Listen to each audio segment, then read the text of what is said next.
Bash with Mike Gill. Oh, I like that. Yeah, me too. WENJ HD Millville, Atlantic City. A Town Square media station serving all of South Jersey. This is 97.3 ESPN.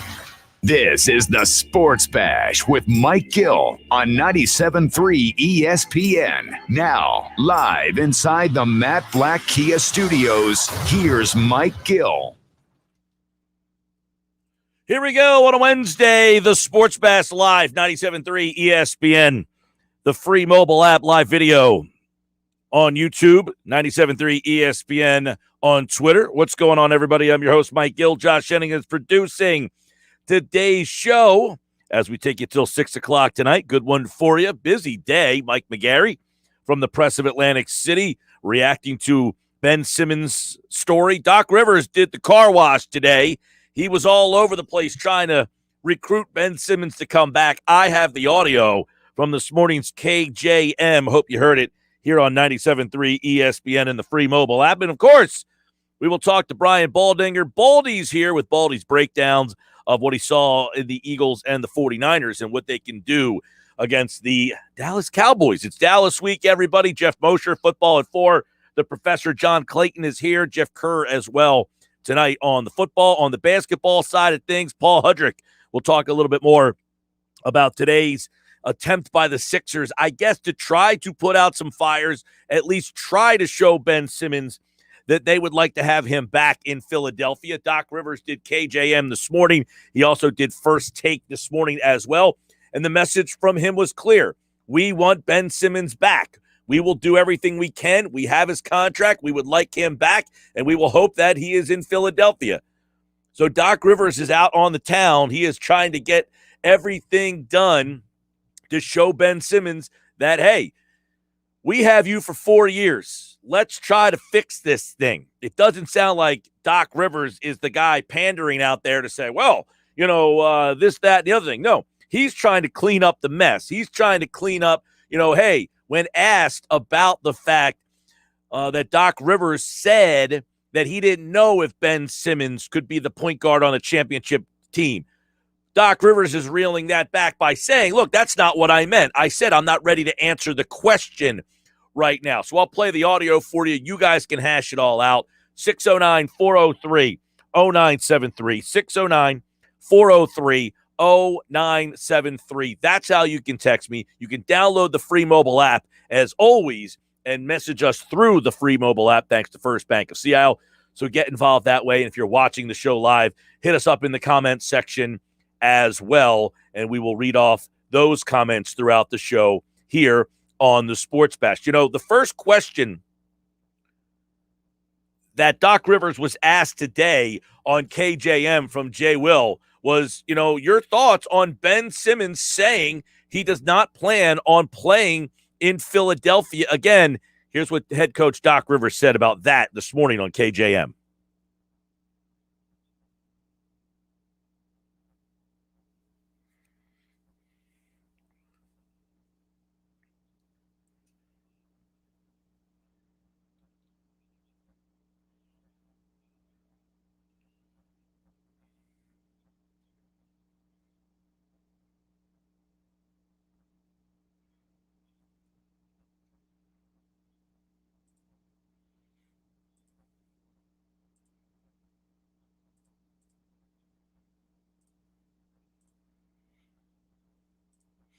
We're going to deal with this. But the opening part of it, he said this. We hope we can change that thought. The thought of him intending to never play for the Philadelphia 76ers again. He says, I hope we can change that thought. That's a pretty drastic stance by Ben Simmons and his agent, Rich Paul, that we never intend. We will play for any team in this league but the Philadelphia 76ers. So by saying that he doesn't want to play ever again for the Philadelphia 76ers, he digs his heels in the sand. He has made his point known. I do not want to play for your franchise again. Now, the interesting part about this, he was asked later on in this conversation about why he feels that Ben Simmons does not want to come back to Philadelphia. Why does he think that Ben Simmons has decided that he does not want to be here anymore?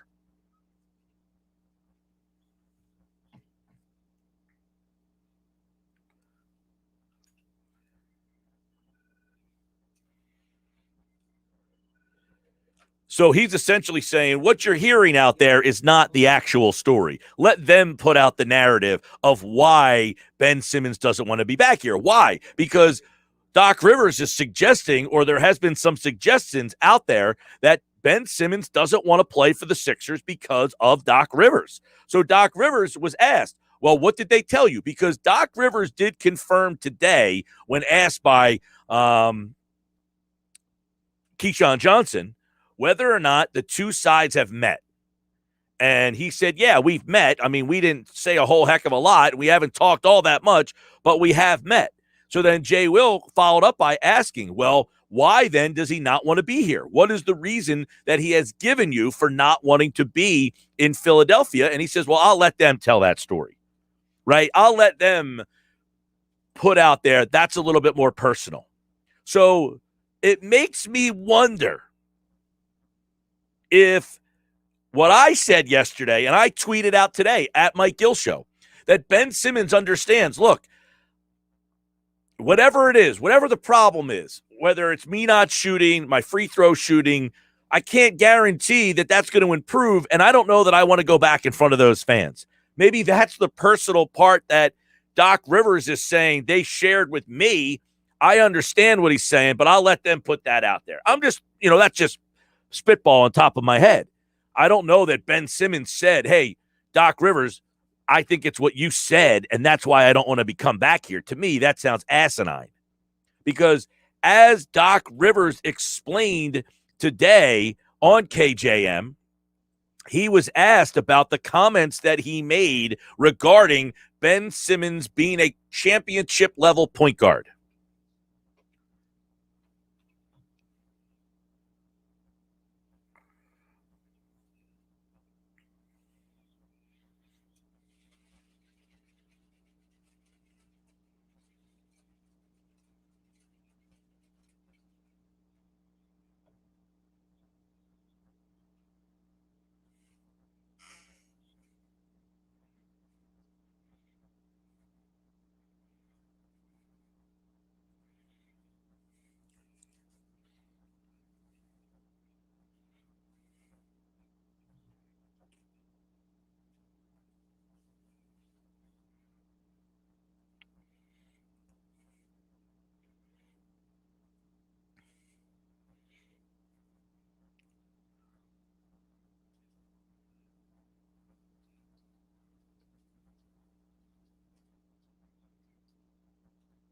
The question is, he says Ben knows that.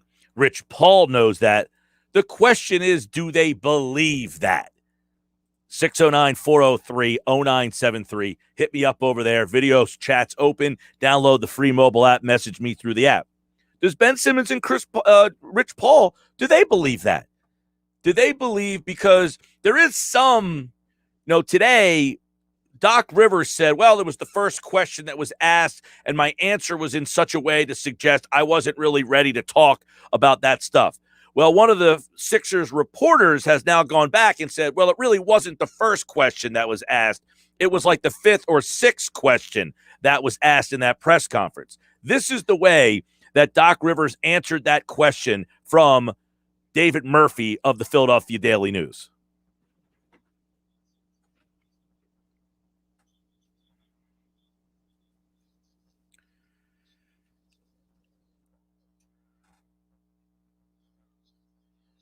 I don't know the answer to that question right now. Now, the question was pretty clear. Do you think that Ben Simmons could be the point guard of a championship level team, a team that you guys want to be? And Doc Rivers clearly said this.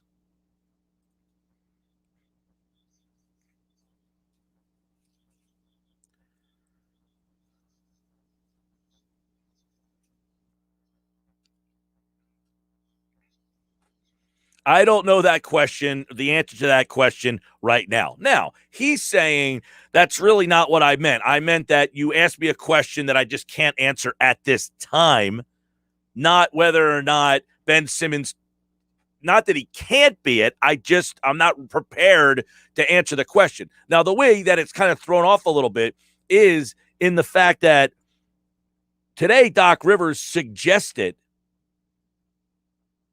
that it was the first question of the press conference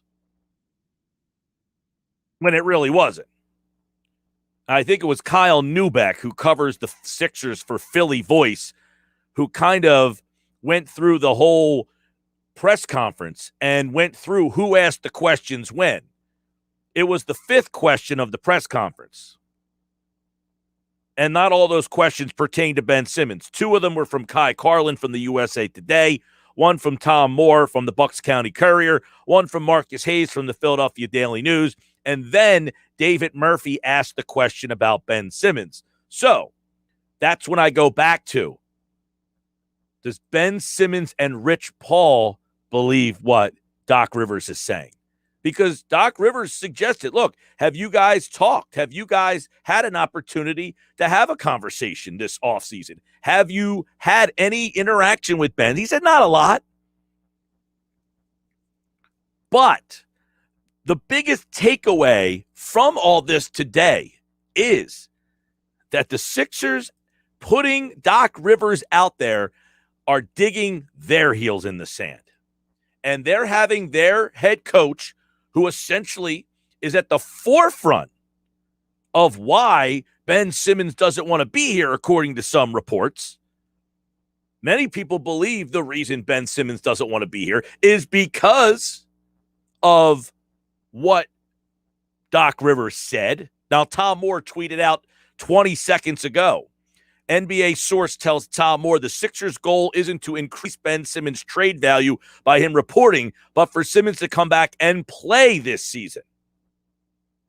Also, Simmons and agent Rich Paul initially asked for a trade to Chicago right after the season ended. So this thing is going to just start to get really murky. You're going to really start to see both sides try, as we say, dig their heels in the sand. Because what did Doc Rivers say today? He said he's got 4 years left on his contract. It's in our hands. That's what Rivers said today. And look, he went on to say a lot of other things. Quote, I hope we can change that, Rivers said, when asked if he heard that Simmons intends not to play.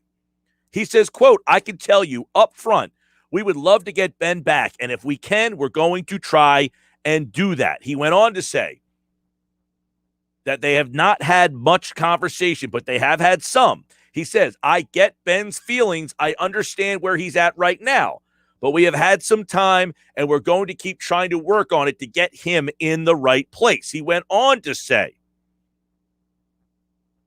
when asked if Simmons could play for his team and help them win a championship, Rivers says, all day. He just does so many things, man. I fought all year for the kid. The Ben Wallaces and the Dennis Rodmans help teams win titles. He went on to really hammer that point home when asked today by Keyshawn Johnson.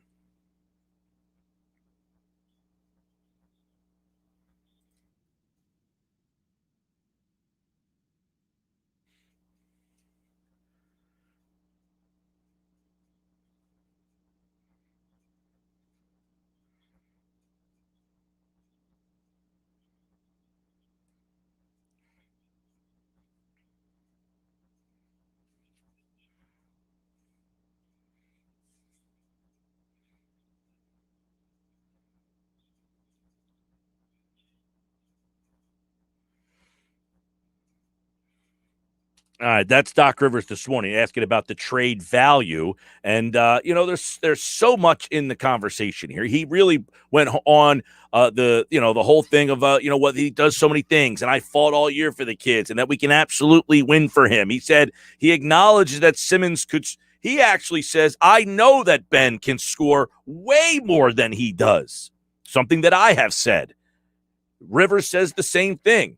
But he also brought up the fact that Simmons helped keep Trae Young to 5 for 24 shooting. He said, who did that? Ben Simmons did that. So we can absolutely win with him. That was what Doc Rivers said. So Doc Rivers is going out there. He is making it known that the Sixers would like to have Ben Simmons back. Now, do you truly believe him? Do you truly believe him? 609-403-0973. 609-403-0973. That is the text board. Download the free mobile app and message us through the app, or if you're watching the show live, you can make a comment in the comments section. You can also hit us up on the phone lines at 609-573-3776, 609-573-3776. Let's go to Glenn and EHT. You're on 97.3. What's going on, Glenn? Yo, Mike.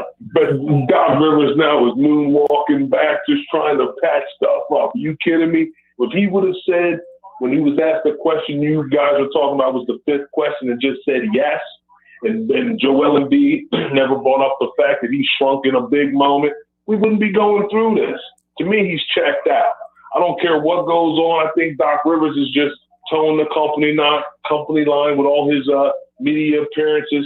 If they had real contact, I mean, didn't Woj say they hadn't communicated since God knows when? August. Today, Doc Rivers acknowledged that they had talked, not a lot, but it was in late August they had a conversation. And then essentially, Glenn, it was Ben Simmons and his team telling the Sixers, we no longer want to be here, and the reasons why. Yeah, I think he's checked out. I'll be shocked. I mean, I've been on Ben Simmons and not a big fan of his for a while. Another thing you always say, Mike, you always say people don't appreciate him. Listen, I don't appreciate his game completely. I understand when he gets up and plays good D. I give him credit for that. But to be a basketball player and get to the level in which he's got and not have any kind of real offensive game, I just find perplexing. Man, I don't see how that – I can't believe he got a max deal with his game. But I guess people see, like you say, you think he can score a lot more. What makes you think that? I haven't seen it on a consistent basis on any level. So to say that is just wishing, hoping, and praying he can do that. You don't really know he can do that because he's never done it. Well, it's the lack of aggression. When the nights when he's aggressive, that's the problem. It's not consistent. But when he shows you those nights, look, Giannis does not have a very clean game. It's very raw, but he scores because he's aggressive. It's that aggressiveness that Ben doesn't show. I think people that say he could score more, it's not because he has a beautiful game. It's because if he simply had the mindset of, I'm going to get to the rack and you're not going to stop me, he could put more balls in the basket just by having a better mindset. It's not the beauty of his game. It's the aggression. That's what we see. Yeah, but I just don't think he's going to wake up and have that. Oh, you might be right. You might be right, Glenn. Glenn, you might be right, but no one's saying that. I just think his mindset's going to change. The point is, he could, if he had that aggression, is the point that we're making. People like me, I acknowledge that he doesn't show it enough. But if he went out 82 games and 70 of them said, you're just not stopping me, he could score at will because the nights that he decides he wants to play like that, no one stops him. I don't know. It's just not. I'm not a fan of that kind of game. Oh, I agree with that aspect. I agree. He doesn't show it enough, and that's the frustrating part. No question about it. I do have you say people don't appreciate his game. I do appreciate it, and I see it. But to me, it's not enough. When I see other players in the league and the more complete players, and I mean, there's so many other players that do what he does and more. You and a lot of other people, Glenn, view him differently than maybe someone like me. You view him as the number one superstar. I don't view him as having to be the number one player. I view him as the secondary piece or the other, like the Dennis Rodman guy who doesn't score, but if you don't have Dennis Rodman, you're not winning the championship. If you don't have Ben Wallace, you're not winning. So he's not the number one superstar scorer. And in the country we live in, that's all that people care about. They don't care about Dennis Rodman and Ben Wallace. But guess what? Those guys go to the Hall of Fame because those teams need that guy to win the title. I don't doubt he can be a piece on a team that wins. I'm just not a fan of his game. Overall, I'm not. Do I appreciate it? I do, Mike. I understand he plays good defense. I give him credit for that, getting up on somebody. I'm with that. Yeah. I appreciate that. But overall, his game to me, Yeah, I don't know. Well, and Glenn, I appreciate the call. And look, that's you. Everybody is different, but most people I acknowledge are more like you. They want the flashy guy that can score. Guess what? You take John Wall, I'll take Ben Simmons. I don't want John Wall. He can score a lot. His game is flashy. It's fun to watch. But, my answer would be, John Wall, And it's funny. When people get asked, do you want John Wall? Most people say, I don't want him. When you're asked, do you want Russell Westbrook? Russell Westbrook scores 25 points a game if you feel, Beauty's in the eye of the beholder. My beauty is not scoring. It is all-around game, and Simmons struggles with parts of his offense. But he still scores 15 to 18 points a game, and he could score more if he just got his head on straight. 609-403-0973. 609-403-0973. We're just getting started. That's the text board. Download the free mobile app. Message us through the app. And if you're watching the show live, Facebook, YouTube, Twitter, you can message us in the comments section as well. Sports Bash is asking you, who wants to play golf with me and Pete Thompson? Enter right now to be the fourth member of our foursome. Go to 973ESPN.com to enter. We'll announce the winner during the Happy Hour Friday segment with Pete Thompson on Friday's show at 4:40. Sports Bash is brought to you by Matt Blatt Nissan. The all-new Matt Blatt Nissan, now open Black Horse Pike, Egg Harbor Township, next to Home Depot. Online, mattblattnissan.com. I'm Mike Gill. Follow me on Twitter, at Mike Gill Show. Your text messages are coming in. Your comments are coming in. Your messages on the free mobile app are coming in. Your phone calls at 609-573-3776, 609-573-3776 to get you going on a Wednesday. Doc Rivers flat out says today, we would love to get Ben Simmons back. I don't think a lot of Sixers fans are on board with that. More coming up.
Sports Bash Live 97.3 ESPN is the radio dial. Free mobile app on your phone. Take the show on the go.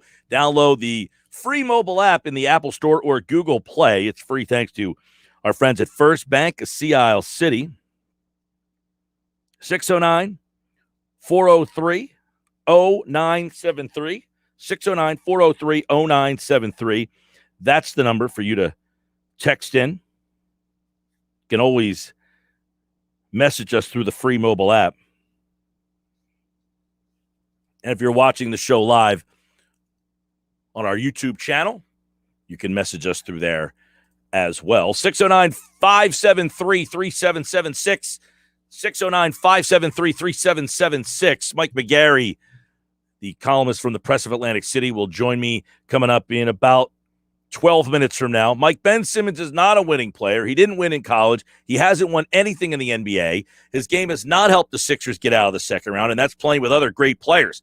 If he was playing with nobodies, he would be exposed even more because he would have to do more, and he can't. Well, that's a lot to unpack on that one. Let's break that one down. A lot of faulty comments there. One, yes, he did not win in college. He played 1 year on a really, really, really bad LSU team. So, sure, if we want to judge him for not winning in college, I have no problem with that. He did not win in college, and he played 1 year, and that was a really bad LSU team, and he left. He did not want to be in college. There's no question about that. So that is an accurate statement. Two, he hasn't won anything in the NBA. Well, sure, he hasn't won a championship. He's 25 years old. How many guys at 25 years old have won a championship as the first, second, or third player on it? Really a team? Not many. LeBron James at 25 years old. Are you going to say he wasn't a winning player in the NBA at 25? He didn't win a championship. Are you going to say that Kevin Durant wasn't a winning player? He didn't win anything in the NBA at 25 years old. Are we going to say Michael Jordan wasn't a winning player in the NBA? He didn't win anything at 25 years old. You sound like an idiot is basically my response to that.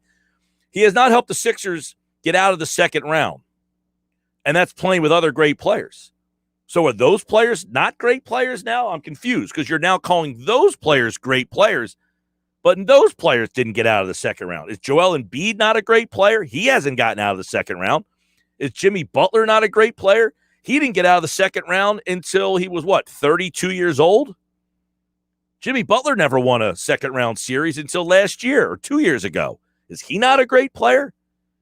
I mean, again, this sounds somewhat asinine.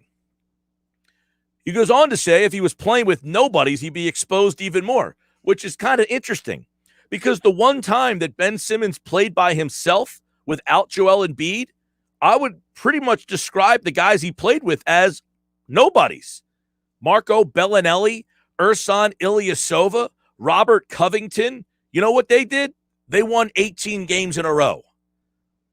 I don't know that it would expose him more. I think it would only add to what Simmons brings. The one big problem has been the spacing on the floor with him and Joel Embiid. Now, they find ways to make it work in the regular season. They find ways to make it work in the first round of the playoffs. It is when they get to that second round and things get a little tighter that they have not been able to figure out how to get over the hump. So let's quit saying ridiculous comments like this guy's text message here. We are judging Ben Simmons basically based on a 7-game sample size, not the 82 or 162 or however many regular season games he's played and the first round series that they have won. To suggest that he hasn't helped the Sixers is ridiculous. Yeah, he basically helped them lose the series against the Hawks.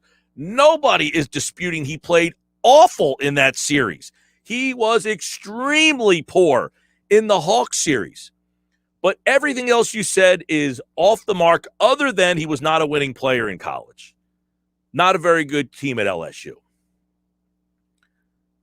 609-403-0973. 609-403-0973. Keep the text message coming. Ben is scoring like 12 points a game when you really need him in the playoffs. Plus, unlike Dennis Rodman or Ben Wallace, where the best part of their game was not scoring, but if they were open, they would take the shot. Ben Simmons looks to not shoot as if he has something against shooting. He did play a huge part in them losing to Atlanta. Yes, I would agree with that part of it. The other parts of it, Rodman and Wallace, I don't know that they shot all that much. I mean, Simmons scores significantly more than those two guys. That's ridiculous. That comparison offensively is preposterous. I mean, people forget. I know people only remember typically the most recent thing that they saw. The most recent thing that they saw with Simmons was horrible. He was unacceptably bad in that 7-game series against the Atlanta Hawks. People forget in the series against the Miami Heat in his first playoff round ever at 21 years old, he averaged 18 points, 10 rebounds, and 9 assists in that series. He shot 71% from the free throw line. But we don't want to remember that because, of course, it really hurts the narrative that everybody likes to throw out there. 18 points, 10.6 rebounds, 9 assists, 71% free throw shooting.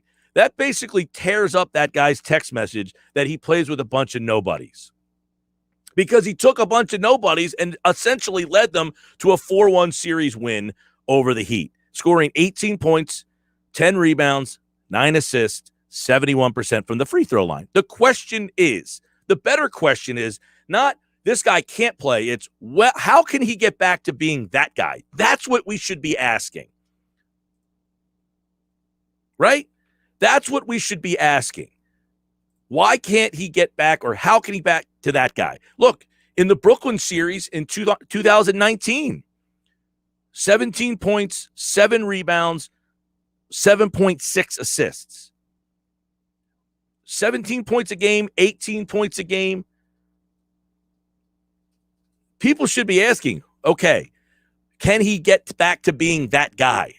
Because the guy that he was in the Atlanta series, 9.9 points a game, 8.6 assists is still pretty. In fact, his 8.6 assists in these playoffs against the Hawks was one of his best assist series ever.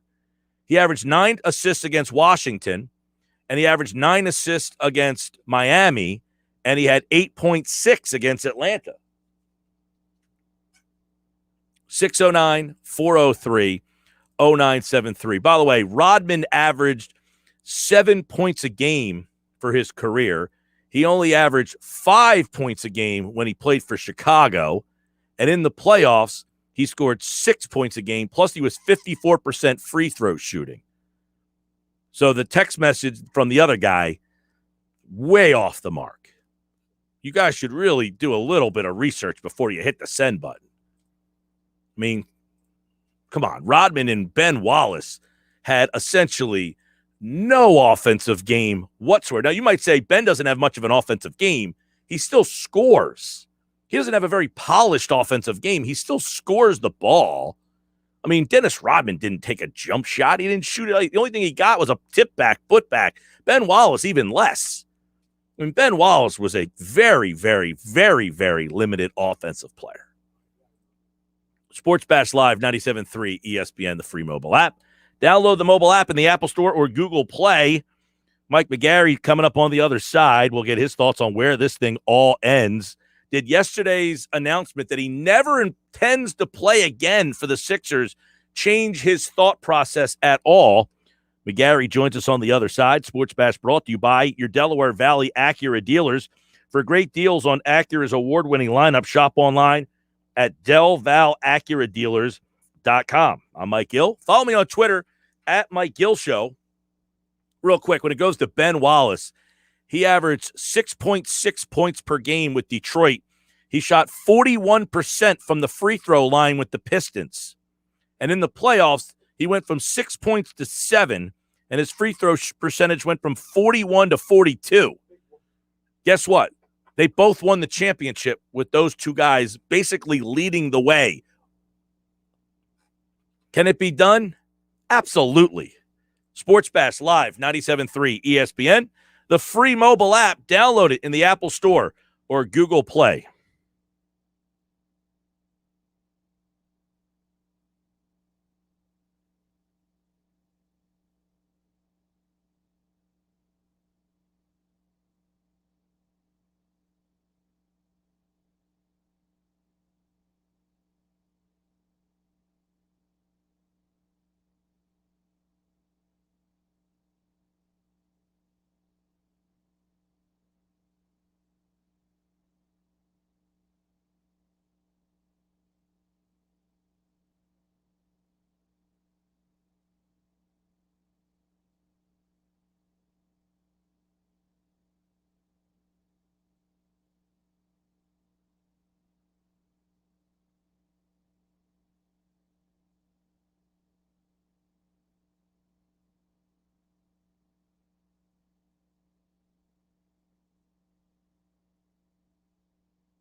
Mike McGarry from the Press of Atlantic City. His appearance is brought to you by Calvi Electric, now offering residential services for your home and business online at calvielectric.com. Mike Gill. Follow me on Twitter at Mike Gill Show. Download the free mobile app here on the Sports Bash 97.3 ESPN. 609-403-0973. 609-403-0973. Hit me up there. You can download the mobile app, watch the show live on our YouTube channel and on Twitter. All right, Mike McGarry from the Press of Atlantic City is here. And I don't know that the notion that Ben was not going to report yesterday from Adrian Wojnarowski is the news. Really, the news and the impactful statement there, Michael, is that Ben Simmons says he intends to never play again for the franchise and essentially told Jay Williams, his side has told Jay Williams, they will play for any team in the league but Philadelphia. Does that change any of this for you? No, not at all, because I think we all knew that, right? I mean, did anybody really think a day or two after Game 7 last year that we'd see Simmons in a Sixers uniform again? I don't think any of us thought that. So I think what you have now, it's both the Sixers and Simmons trying to, fight this sort of public relations war and get their story out. But I don't think, none of the stuff that's been reported has surprised me. And I don't think any of us expected Ben Simmons to be playing for the Philadelphia 76ers when this season starts. Right. So, obviously he says, I don't want to be there anymore. I'm not going to report to camp. Never intends to play there. Today, what is your take on the Doc Rivers car wash media tour of him essentially, we love Ben, we want to bring Ben back, he can win a championship. What is the meaning behind all that? Yeah, it's interesting. Last night I was talking with someone and I said, the Sixers not only have a Ben Simmons problem, but I believe they have a Doc Rivers problem. And after today, I'm even more convinced of that. And if they don't solve the Ben Simmons problem and the Doc Rivers problem, they might have a Joel Embiid problem soon, and that's when the whole thing falls apart. When it comes to Doc, I just don't think. Look, he can say what he wants. I don't think he's really got any credibility left when he talks about Simmons. And I'll trust my lying eyes, right? I was there in the building, Game 7, and he benched Ben Simmons in the closing minutes of the fourth quarter of Game 7.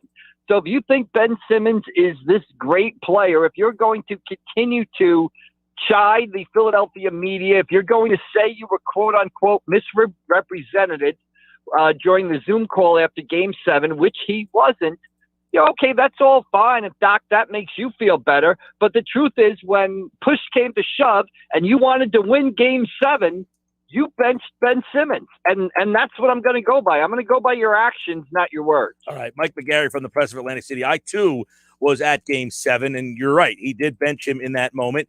Now, when it comes to that whole situation, he's saying, well, I didn't say Ben couldn't win. I was asked a question. Now it's been kind of broken down that it wasn't the first question. It was actually the fifth question. I don't know. This is his way of saying, well, I was kind of misrepresented.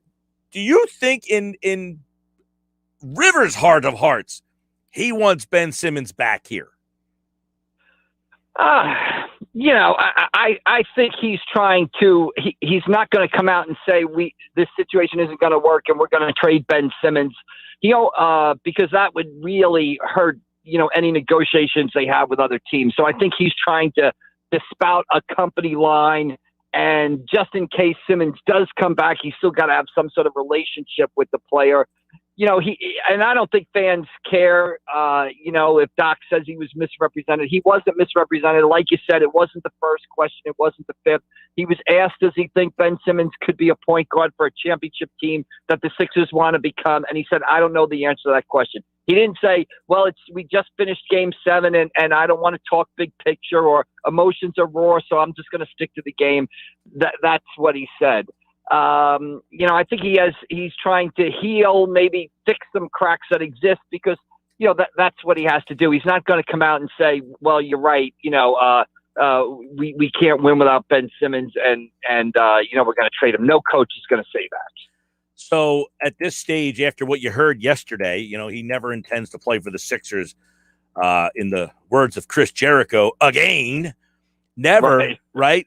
Does that tell you all you need to know, or is Doc Rivers right? Like, hey, we've heard people say this before. We think that we can still talk to him. You think that they can still talk to him and make this thing work? You never want to say never, but my money is on this situation, a trade happening at some point. I can see Ben Simmons not reporting to training camp. I can see him, missing the first month of the NBA season and a deal being made in early November. And Ben Simmons is, Instagramming out videos of him working out, while the NBA season begins to show what sort of great shape he's in.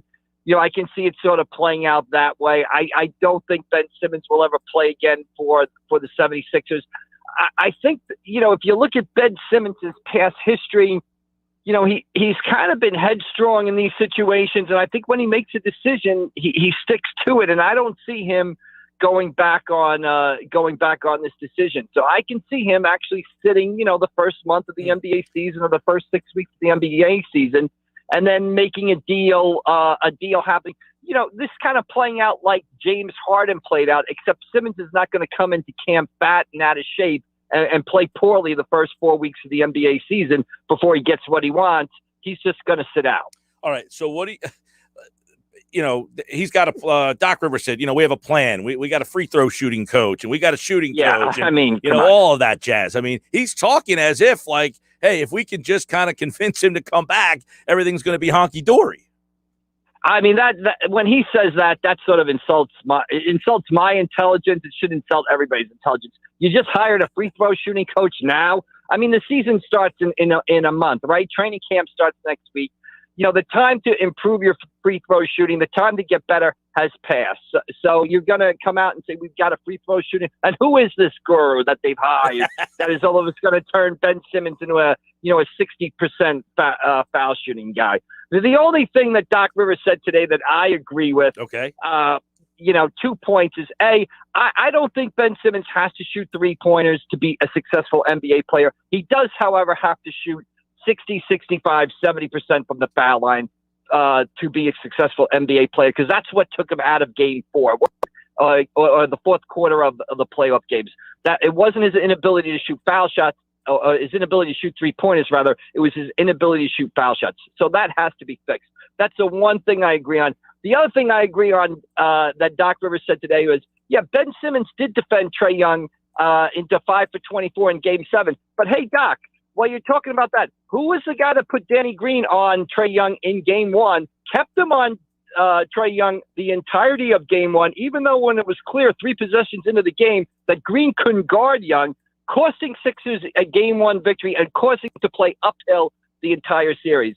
This is a guy, that was Doc Rivers, and this is a coach that, lost Game 7 at home in the Eastern Conference semifinals last year, and in the bubble blew a 3-1 lead to the Denver Nuggets with Kawhi Leonard and Paul George on his side.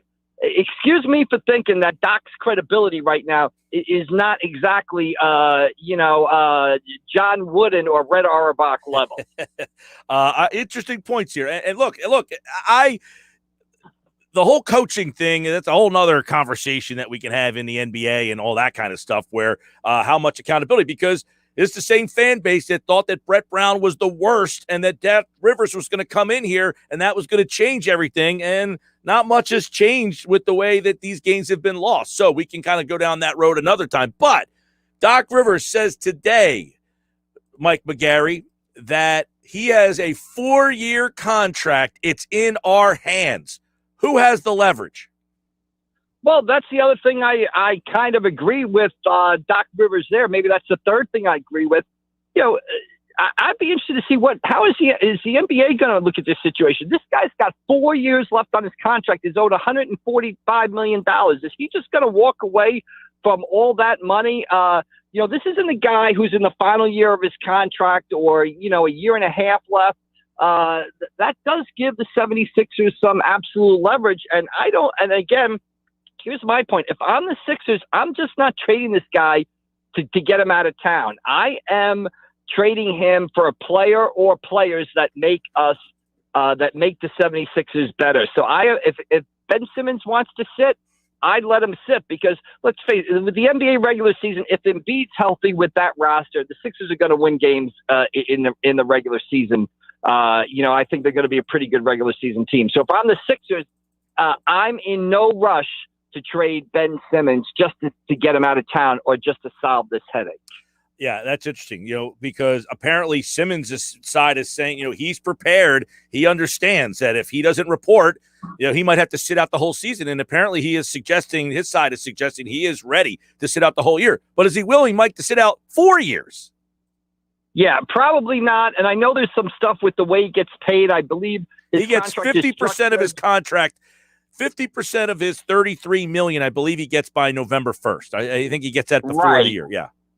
Right, but that still leaves $16.5 million that he would be forfeiting to if he sat out the whole entire year, and that's a lot of money to sort of forego and never get back in your life. So I think the situation is going to be resolved. I can see him sit in the first 5-6 weeks of the season. I think both sides have to sort of temper their expectations. One thing the Sixers have to do, I've always maintained. The idea that you're going to trade Simmons straight up for another superstar or straight up for a package of players, I don't think was ever going to happen. I think for the Sixers to get what they want, they are going to have to package Simmons with a Thibault, with a Maxey, with some draft picks, and then send that package to a team to get a star player back. I don't think Simmons, again, I go back to, I watch the games. Everybody watch the games. I don't think Simmons alone is good enough to bring the type of player back that the Sixers need. Mike McGarry from the Press of Atlantic City. Check out his Friday must-win column, and we will dive probably into the Eagles a little bit more in the Sixers, the Phillies. But obviously the Simmons stuff has really, it has been all over because Doc Rivers has been all over. That's the interesting part about this. He has said we would love to get Ben Simmons back, and if we can, we're going to try to do that. Ben has a long contract. It's in our hands. The Sixers are digging their heels in the sand.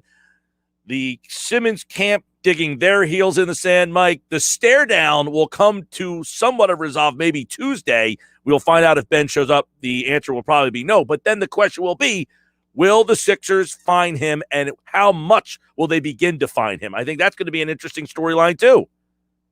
I think both sides are going to hold fast to their positions, basically. I don't think the Sixers are going to give in. I don't think they should give in. And I don't think Ben Simmons is going to wake up on Wednesday morning and say, okay, I made a mistake, guys. I want to come in and play. If Ben Simmons says he's never going to play another game for the 76ers, my sense is that Ben Simmons is going to hold that. And I think, again, situation is resolved maybe 5-6 weeks into the season, and we'll see how it is. Mike McGarry, of course, as always, right here on the Sports Bash on 97.3 ESPN. We'll talk to you Friday, man. All right, we'll see you later, Mike. Thanks. Mike McGarry here on the Sports Bash. He is brought to you by Calvi Electric, now offering residential services for your home and business online. CalviElectric.com. I'm Mike Gill. Follow me on Twitter, at Mike Gill Show. I like this one from Dan and EHT. Is this the worst Philly sports drama in the last 30 years with Ben Simmons? Or is it T.O. or Wentz? The J.D. Juice situation was real bad. My God, the fans threw batteries at that guy. Only in Philly, baby. I love Philly sports, Mike. Dan, we could think of some other ones if you want to throw them on the list. What drama tops the Simmons drama? Holy moly.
All right, hour 2 of the Sports Bash Live, 97.3 ESPN, as we take you till 6 o'clock tonight. Don't forget, coming up on Monday night, we've got Monday Night Football, Eagles and Cowboys. It is Cowboys week, but it is the NFL, and we got plenty to talk about. But Jason Fitz, who did a great job filling in the last couple of days for Greeny here on 97.3 ESPN, you got a couple of bonkers stories that you got a chance to kind of dive in on. I know the Aaron Rodgers thing might be the thing playing nationally for most people, but right here in Philadelphia, this Ben Simmons thing has gotten really, really juicy. And I want to start with you on that one. Holy mackerel. Woj says, all right, we knew he didn't want to come to camp, but now he's suggesting that he never intends to play for Philadelphia again. Well, Doc Rivers did the car wash, as they call it in Bristol today. He did KJM, he did First Take, and he tried to put out the fire. So did Doc Rivers do a good enough job? Will Ben Simmons now change his mind? No, I mean, and realistically, like, I'm not a great poker player, neither's Doc, right? I mean, coach has got nothing else he can say at this point other than we're going to make this right. We're going to make Ben want to be here. And it's not that easy. Like, if anybody's ever been through a breakup, you can look at her and be like, hey, I really still have feelings for you. But if she doesn't have feelings back, nothing's going to change that. And this is the NBA where players are constantly empowered. So Ben Simmons is going to look at it and say, I don't want to be here. And as long as he doesn't want to be there and everybody knows it, there's no trade value. Doc Rivers tried to do his job, though, which is to come in and say, hey, we're going to salvage this, because the more he convinces people it can be salvaged, the better chance they can get something back of value in return. I don't know that it's going to be there. I think this could be one of the more interesting stalemates we've ever seen between a team and a player. Yeah, now 4 years on the deal, because he said he has 4 years on the contract. We kind of hold the cards there. So it sounds like the Sixers are digging their heels in the sand. Do you think the Sixers are prepared to let him sit and rot and not play and fine him? Do you think Ben Simmons is prepared to sit out 4 seasons? Yeah, and that's the real question. I mean, ultimately, I say this with no rooting interest in how it all plays out. I hope that the Sixers are ready to dig in, because frankly, at some point, a team's got to stand up and say, you know what, enough's enough. I don't care what you want. You signed the contract and you can't do anything about it. Is Ben Simmons willing to give up 4 years of his earning life? I don't think so. And frankly, if we're playing chicken, you have a millionaire playing chicken against a billionaire, right? Like, there is some element of the Sixers where they're not going to get fined, and Ben Simmons will. Is he prepared to just start writing checks to not play basketball? Like, that's sizable. So not only will he not get paid, he'll also have to write checks out of the money he's already been paid. That's a double whammy. I mean, while the Sixers have to look out for what's best for them on the court, I don't think they can get anything in return that will actually help them enough here. So when you know that you can't get that back, why not take this opportunity to say, fine, if I can't get what I want in return, then I'll just sit here on this until everybody's uncomfortable. The hard part is, Jay, is Joel Embiid's just sitting here. You can't let him sit and rot either. So you almost have to decide, do we want to make a point with Ben Simmons, or do we need to move him out and get Joel someone else to play with? You know what I mean? Like, so they're in a, like, when Harden wants to be traded, they stink. When Jimmy Butler wants to be traded, they stink. And they're on the last years of their deal. The Sixers are the number 1 seed, and they have a championship piece who's in his prime, and they have 4 years left on this guy's deal. This is a really uncharted territory. And that's why I think communication is such a big deal here. If I'm the 76ers organization, I'm sitting down with Embiid and I'm saying, look, there is nothing I can get you today on the trade market that will make us better than Brooklyn. The best shot we have to be competitive with Brooklyn is to get Ben to stay. If he doesn't want to stay, we can't make him. But if we just let him go, we've made ourselves worse today, and we're not going to make ourselves better quickly because we can't get enough back in return. If you explain the logic to Embiid, maybe you at least create enough pressure around the situation. Not that Simmons will listen to anybody other than his people, but ultimately you at least have to explain your business plan and why you're doing what you're doing. If you do it in a smart way, this is one of those terrible situations for everybody involved, not named Ben Simmons, where they're all sitting around saying, well, what do we do? And I don't think that the 76ers can win a championship this year with whatever they get in return for him. So that's got to be their sales pitch to Embiid. Yeah. Now, does he, in your mind, I don't think we know, because Doc Rivers made a weird hint today, Jay. I don't know if you heard him say, he was asked, well, why did Simmons' team tell you why? And he said, well, that's personal. I'll let them put that out there. In other words, did he say, well, it's you? Because there's been some reports that he's not happy with what Doc Rivers said. Well, then Joel Embiid threw him under the bus. Well, then Joel Embiid put out a tweet about a month ago and says, I love Ben. We want the whole team back. Or is it him saying, look, I don't know that I can play in front of these fans anymore because they're going to boo me every time I don't shoot, and that's just not my game. And that's why I want out of here. Why does he want out? A combination of all three. But I think Doc does the right thing in saying, I'm going to let him speak for himself. Because at this point, one thing I think we can say is that Simmons seems to be, I use the word sensitive, but not in a negative way. But like, so some people are sensitive. So you don't want to speak for that guy that you might be saying something that all of a sudden blows up when you're in this weird spot. You know, if you read between the lines of what Doc said too, I thought it was interesting. He said it's our job as an organization to turn this around. But when he was asked how often has he talked to Ben, he said, well, we not very much. So how can the organization turn his mindset around if he's not talking to the organization? Like the teams here don't add up into one sort of common sense moment. But for the organization, anything they say is going to be the wrong thing if Ben Simmons is sensitive at this point. And realistically, you've got Embiid over here who speaks his mind. You've got Doc over here who's saying, I know how to build a championship. And you've got Philly fans who are saying the best thing about being a Philly fan is that we are this passionate. Like, good luck. You want to go play for Minnesota where fans don't care? Like, is that what you want? So I think all three sides in that conversation are going to say, hey, this is part of our charm.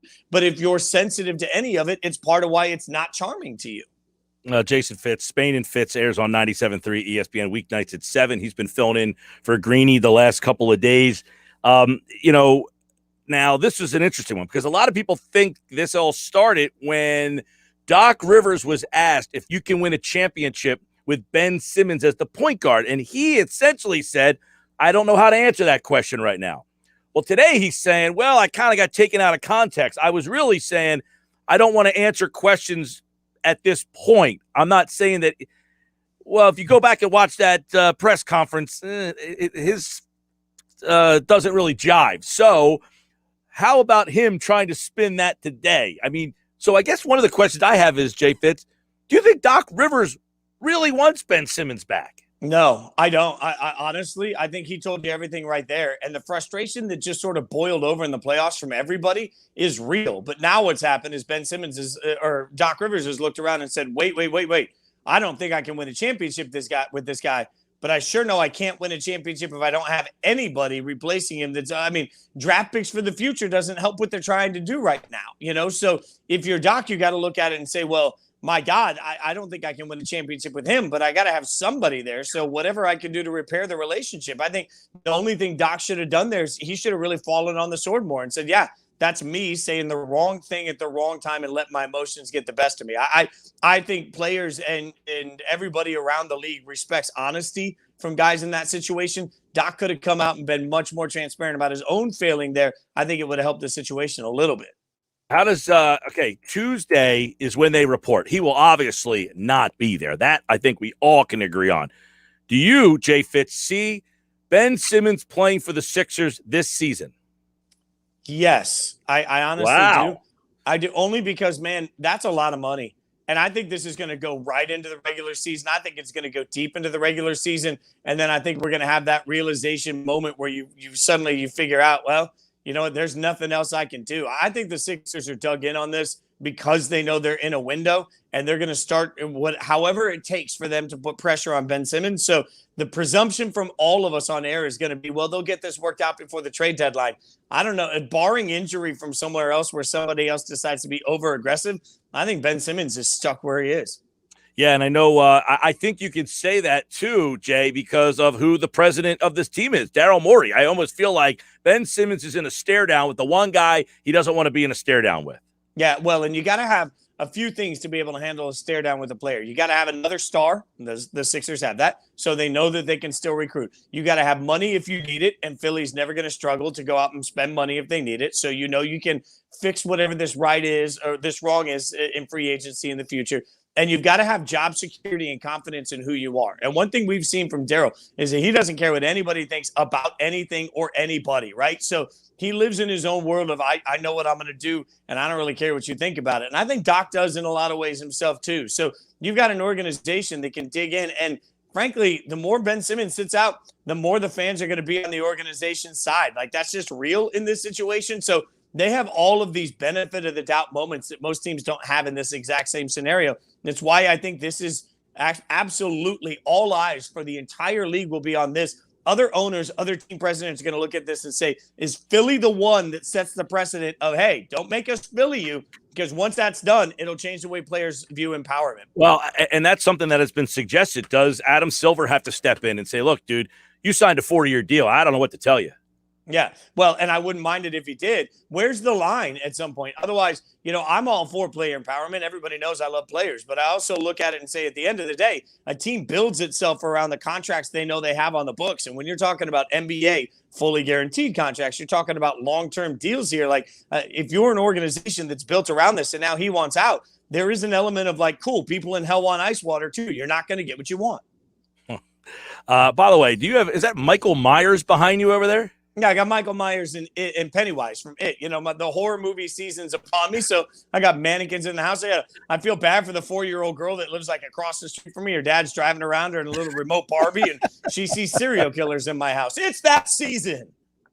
It's funny. I was watching a show last night on Netflix, and the Michael Myers guy was in the show. And I'm like, where the hell did they find this guy? Like, it was a really sad existence for the guy who played Michael Myers, who wore the mask. But I'm looking, I'm like, is that Michael Myers back there? So you were at the Vegas opening night. We didn't get to catch up last week. What was that environment like? So the craziest thing that I've ever experienced in a sporting event was the end of that game. And everybody saw what we thought was the game-winning touchdown that the ref, called back after review. In the stadium, you couldn't hear it. We had no idea. I mean, as they came back out on the field, I genuinely wondered if they were just posing for some sort of a picture, because as loud as it was on the TV broadcast where the ref kept saying the game is not over, in the stadium, it is so loud because of the way they built Allegiant Stadium acoustically. It was so thunderously loud. You couldn't hear the ref with the mic at all. It was an unreal experience, and that crowd was fired up. I want the Raiders to have a big home field advantage. You know that, but I'm telling you, Philly fans, if you can only pick one stadium to go see, I've never seen anything like what they built at Allegiant. So I'm imagining, the Raiders have a pretty big following, but they have moved all over the place. Vegas is, by pro football standards, a pretty small city, but the fans have followed them there, it seems. Oh, yeah. The Strip was overtaken days before with fans from Raiders fans from all over the country come in. Plus, it's an undersold part of it that it's really close and like from L.A. So L.A. people flying in, going to the game, and then flying back because you can in and out easily. So a lot of those L.A. Raiders fans from when I was a kid are now Vegas Raiders fans. But the Strip was overtaken by people just screaming Raiders constantly. By the end of it, it was ringing in everywhere you went. All right, well, that's good because the Raiders went on the road last week and won there, too. So are your Raiders someone we got to take serious? Yeah, well, I think so. I mean, definitely the offense is really good. Derek Carr is really good. They've got more weapons coming in. And the pass rush, they've blitzed less than any team in the NFL, but they're second most in quarterback pressure. So they're getting after it. And, I think that's the real key. It's a totally different looking team because of a change in defensive coordinator. So I think the Raiders are legit this year. And I've got one of my buddies, Cliff, that works on a bunch of radio shows, is a lifelong diehard Eagles fan. He's already hit me up that should be another weekend I go out to Vegas to see the game against the Eagles. So, we'll see. But I think that's a team to take very seriously this year. The AFC, very interesting. I'll do my Fine Five, Ugly Five coming up in about an hour from now. Now, this Aaron Rodgers, by the way, before we get to Aaron Rodgers, because he was on with Pat McAfee, the Manning cast needs McAfee every week. Does he? Yeah. Does it not? I mean, McAfee's a delight. We all know it. Like, his energy is just through the roof, and the way he presents it. Like, McAfee's one of those guys that I feel like he could order like a taco in a drive-thru, and it'd be the most entertaining order you've ever heard in your life, right? Like, so you add him to that, and I don't know, but I'm pretty certain that Peyton was getting a little tipsy by the end of that broadcast too. So like, you give me slightly tipsy Peyton with Pat, and then Eli's just sitting there being like the straight on all of that. I mean, it's a delight. I find myself just absolutely drawn into that broadcast. So good work. I know. I'm conflicted. So, all right, you were at the game Monday night when he did the Raider game, but the Eagles are playing the Cowboys. Obviously, we're Eagles fans. do we watch the broadcast or because then you don't pay attention to the game as much? If I'm watching Peyton Manning and Eli talking about the Eagles game, I'm not paying attention to the game as much. I'm conflicted. If my team plays, do I go Manning cast? So this is what I mean, genuinely would do. I would watch the regular broadcast if I was watching it on TV, and then I'd tape the Manning, I'd DVR the Manning broadcast and watch that after. Because the one thing is you find yourself laughing hysterically, but then every once in a while they get serious and they break down plays in ways I've never seen. And it's such a course on quarterbacking from those guys. Like that's the brilliant part of it. You laugh, but you also learn something. So I rewatched that one. I know my producer told me to do the same thing, to which I said, I don't have the time or patience to DVR a whole game and then rewatch the whole damn thing over. So in the moment, I have to make this decision right on time. Like, all right, now McAfee, see, he's a WVU guy like I am. So I'm all in, like in some of the stories. I love the part where he says, yeah, where's Arch going? He's going to WVU. And he gives me a Major Harris shout. You know, my buddy is cousins with Major Harris. So like a couple months ago, we're at my buddy's house throwing a couple red Solo cups ourselves back. And he calls Major Harris and he puts me on the phone with him. I'm sitting here having a great old conversation with Major Harris. And then Harris gets his name thrown out. Then my buddy Mark Baldinger gets his name thrown out there. I said, this is fantastic. So I got to have more of that. But you're right. I don't know what to do Monday night. That being said, I'm leaning towards I got to watch the Manning cast. Did you see the ratings went up like 148%? Yeah, I mean, because everybody hears the entertainment value of it. And that's the biggest part. Like, you're just going to laugh. You're going to laugh your tail off watching those guys. Even like on Monday night, Brett Favre was a little, I don't know. Brett Favre just didn't have a lot to say. And I was still cracking up in the Manning brothers. Like, they found a way to bring the best out of Brett. Like, they can make anybody funny. The guest list is through the roof. I will tell you, I saw the shot before it went live when they had Gronk on. It was funny because they frame up the shot is what they call it. So like you can see they're on FaceTime and you can see like the clean feed at ESPN studios where they're getting everything framed out. And Gronk had so much clothes on his bed. It was hysterical. It looked like a bachelor that hadn't done laundry in a month. And you could see like they had to tell him, hey, clean off your bed. So his bedroom looked pristine after a producer went in and said, hey, clean it up, buddy. So are you standing for the entire game week 3? Oh, yeah, there's no doubt. I'm standing for Raiders, Dolphins all the entire time. Annabelle will get the couches she deserves, and I will stand throughout the process of it. My dog will be comfortable, my legs will be sore, and the Raiders will win. See, I do a lot of standing up with the arms folded, and then, like, you know, I like to stand a lot during the course of a game, so I can relate to that. Now, you only did it because things start to go your way. Yeah. I mean, I started out with the process of like, I'm just going to stand for a second because I'm excited. Then the dog got on the couch and I'm like, well, I don't want to sit down. And then the game was going well. I was like, now I really can't sit down. And the one time I tried to sit down, Derek Carr took a massive hit and I thought everybody thought he was injured. And I realized it was my fault because I sat. So now I'm standing throughout the course of the rest. I got I'm going to start prepping for it. I'll get ready for it on Saturday. I'll be good. Jason Fitz, Spade and Fitz airs 7 to 9 right here on 97.3 ESPN, and you can hear that tonight. And of course, he joins us right here on a Wednesday edition of the Sports Bash. Now, you went Sin City, little Raider shirt. I went with the Phils because they're still alive. Yeah, and look, I know it's usually college shirts, but I couldn't resist. Like, right now I'm on cloud 9, so every Raiders shirt that I possibly have is coming out every day. Until the Raiders lose, I'm all Raiders all day, every day. You know, that's the thing. But I like that. The Phil shirt is good. Like, that's an undersold logo, by the way. Like, when we were talking about best logos in baseball, that was definitely, like, the logo uni combo for them, fiery. Yeah, this is the for those of you who aren't watching and you're listening on the radio, I have the old maroon baby blue with the fat P going today. So it's good look. I mean, it is a good look for you. But you don't have look any, 20 you don't have it was any better look horror 20 movie pounds ago, let me tell you. Oh, that's amazing. That's amazing. Jason Fitz. All right, pal, we'll talk to you. Appreciate you. Thank you, my friend. All right, Jay Fitz here. You can listen to him on Spain and Fitz, although he was on with Greeny, filling in for Greeny today, so I'm assuming he has the night off, although sometimes he does do double duty, and tonight could be one of those nights. Sports Bash Live, 97.3 ESPN. Jason Fitz always bringing the energy and always bringing the good takes here on the Sports Bash, which is brought to you by Jenkins for heating and air conditioning installation, service and maintenance, plumbing, or drain cleaning service, 609-641-6440 or JenkinsPlumbingHeating.com. When we come back, we will get into the football. Baldy's breakdowns. What broke down for the Eagles against the 49ers, and how can they fix it? against the Cowboys. Brian Baldinger, he'll call the action this weekend for the game we'll have on 97.3 ESPN. Chargers and Chiefs for Compass Media.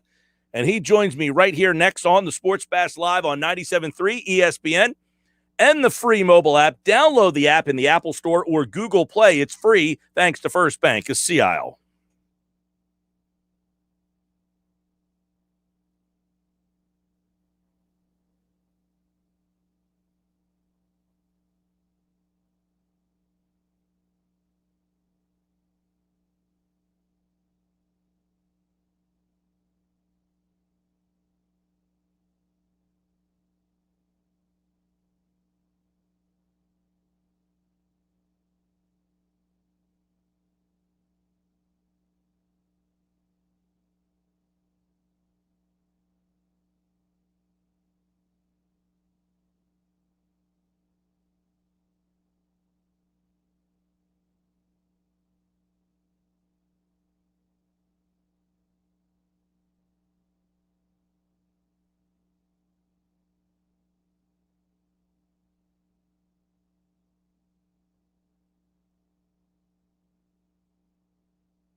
All right, 326 on the Sports Bash. Brian Baldinger, NFL Network, Baldy Breakdowns, Compass Media. He'll be on the call this weekend. Will you have the game, Chargers and Chiefs, right here on 97.3 ESPN? That's the early game of our tripleheader. Bucks, Rams, Packers, Niners, Eagles, Dallas, Monday night. The Eagles lose. Baldy Breakdowns to kind of tell us what broke down in that game.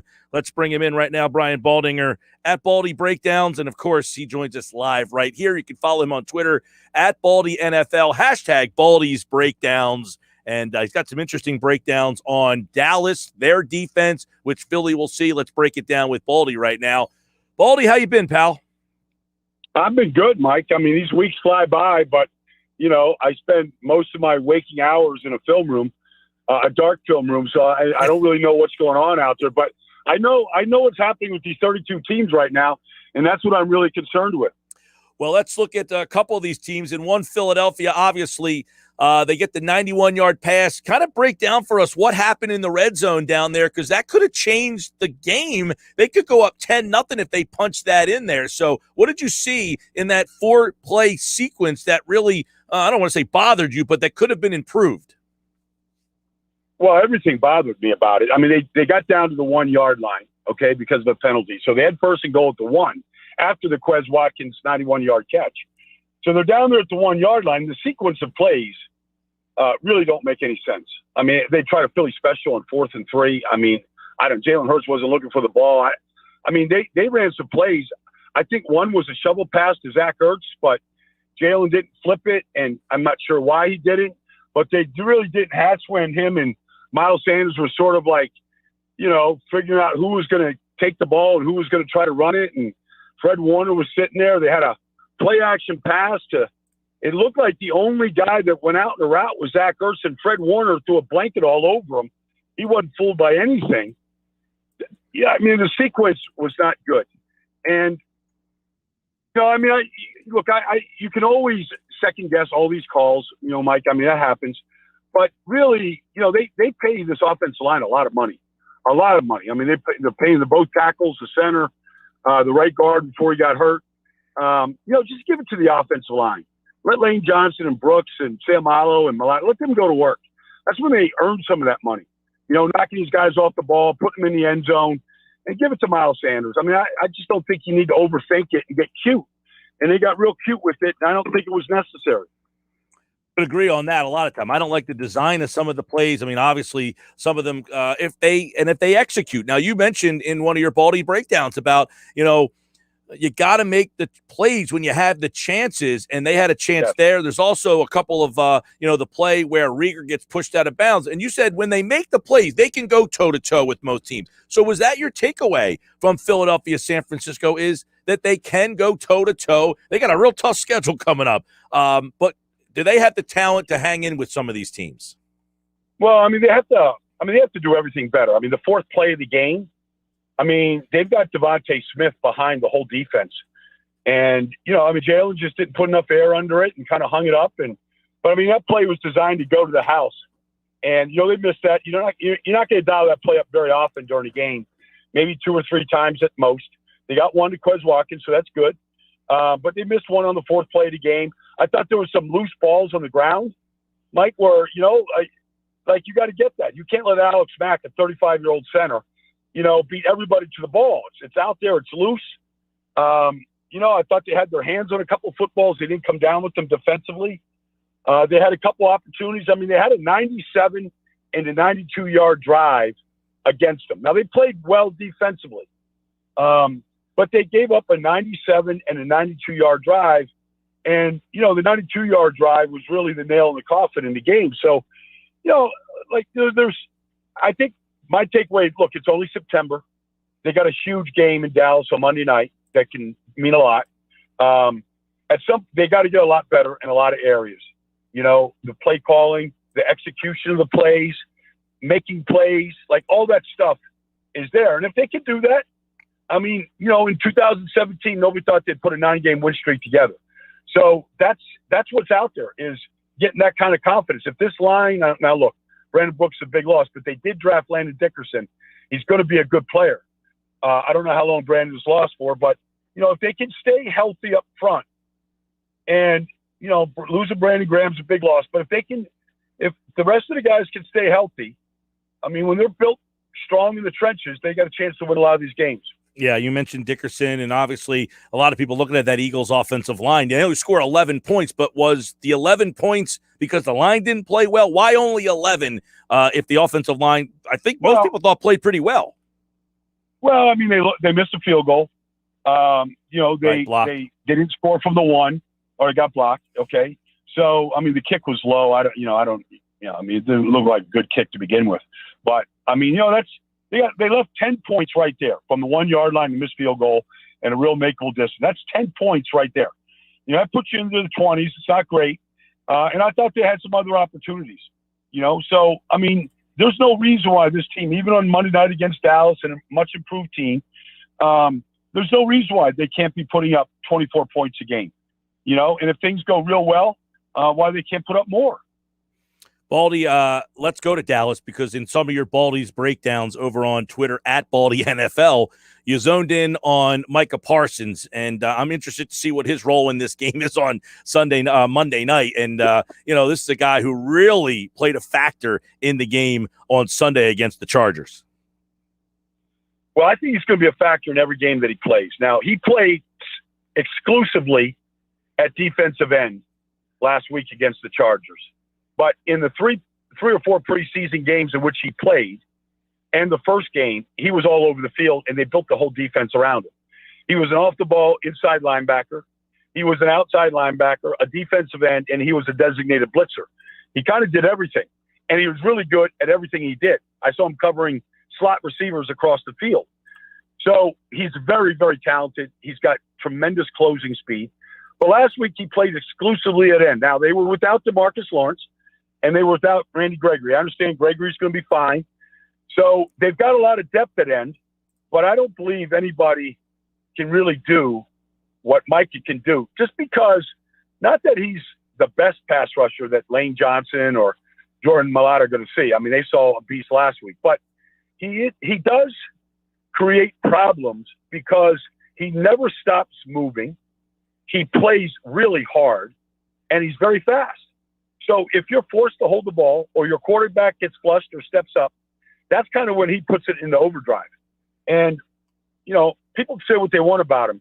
That is a very talented football player. And the thing that surprises me, because he didn't play that much college football, and he didn't play last year, right, is he's got really good instinct about where the ball is going and what you're doing.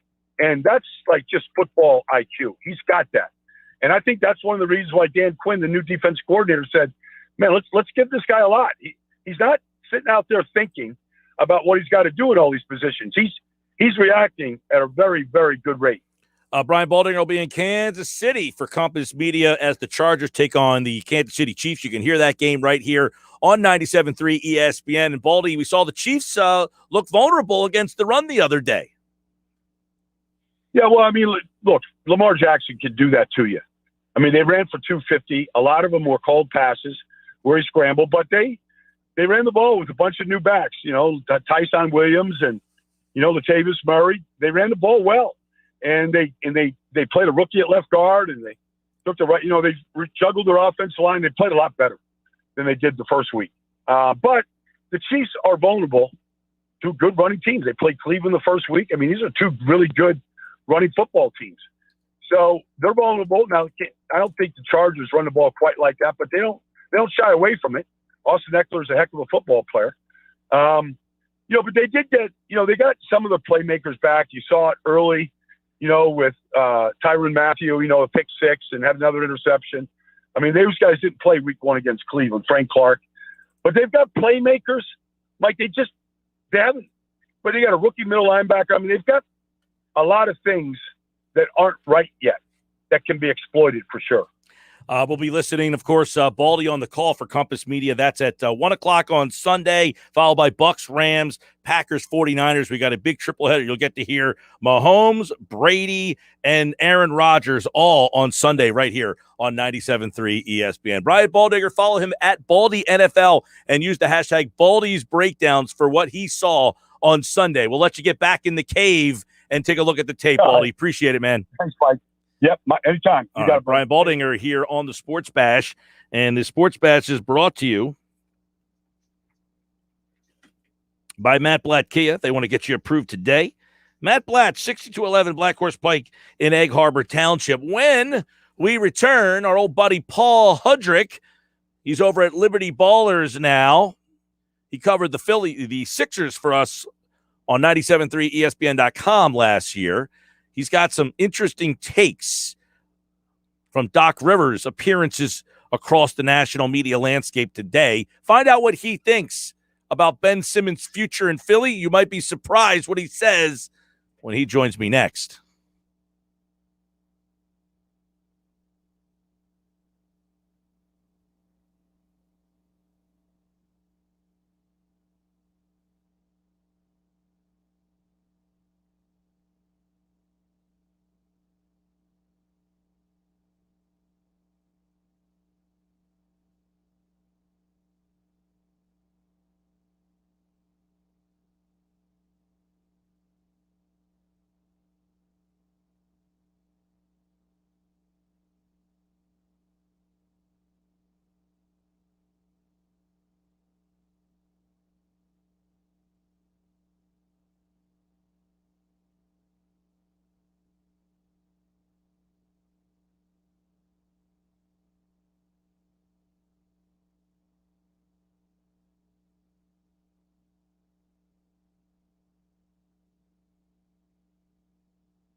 All right, Sports Bash 97.3 ESPN. I'm Mike Gill, at Mike Gill Show on Twitter. Paul Hudrick, Liberty Ballers, covers the 76ers. Well, the season hasn't even started yet, and he's already got a big story brewing. Tuesday, the Sixers are supposed to report to training camp. One guy won't be there, that we know, but will he be there at all? Doc Rivers tried to beg and plead and do whatever he could to say the Sixers want him back. But, Paul, do you believe him? Do you believe Doc Rivers when he says we want Ben Simmons back? That is our goal. That is our intention. We want him back here.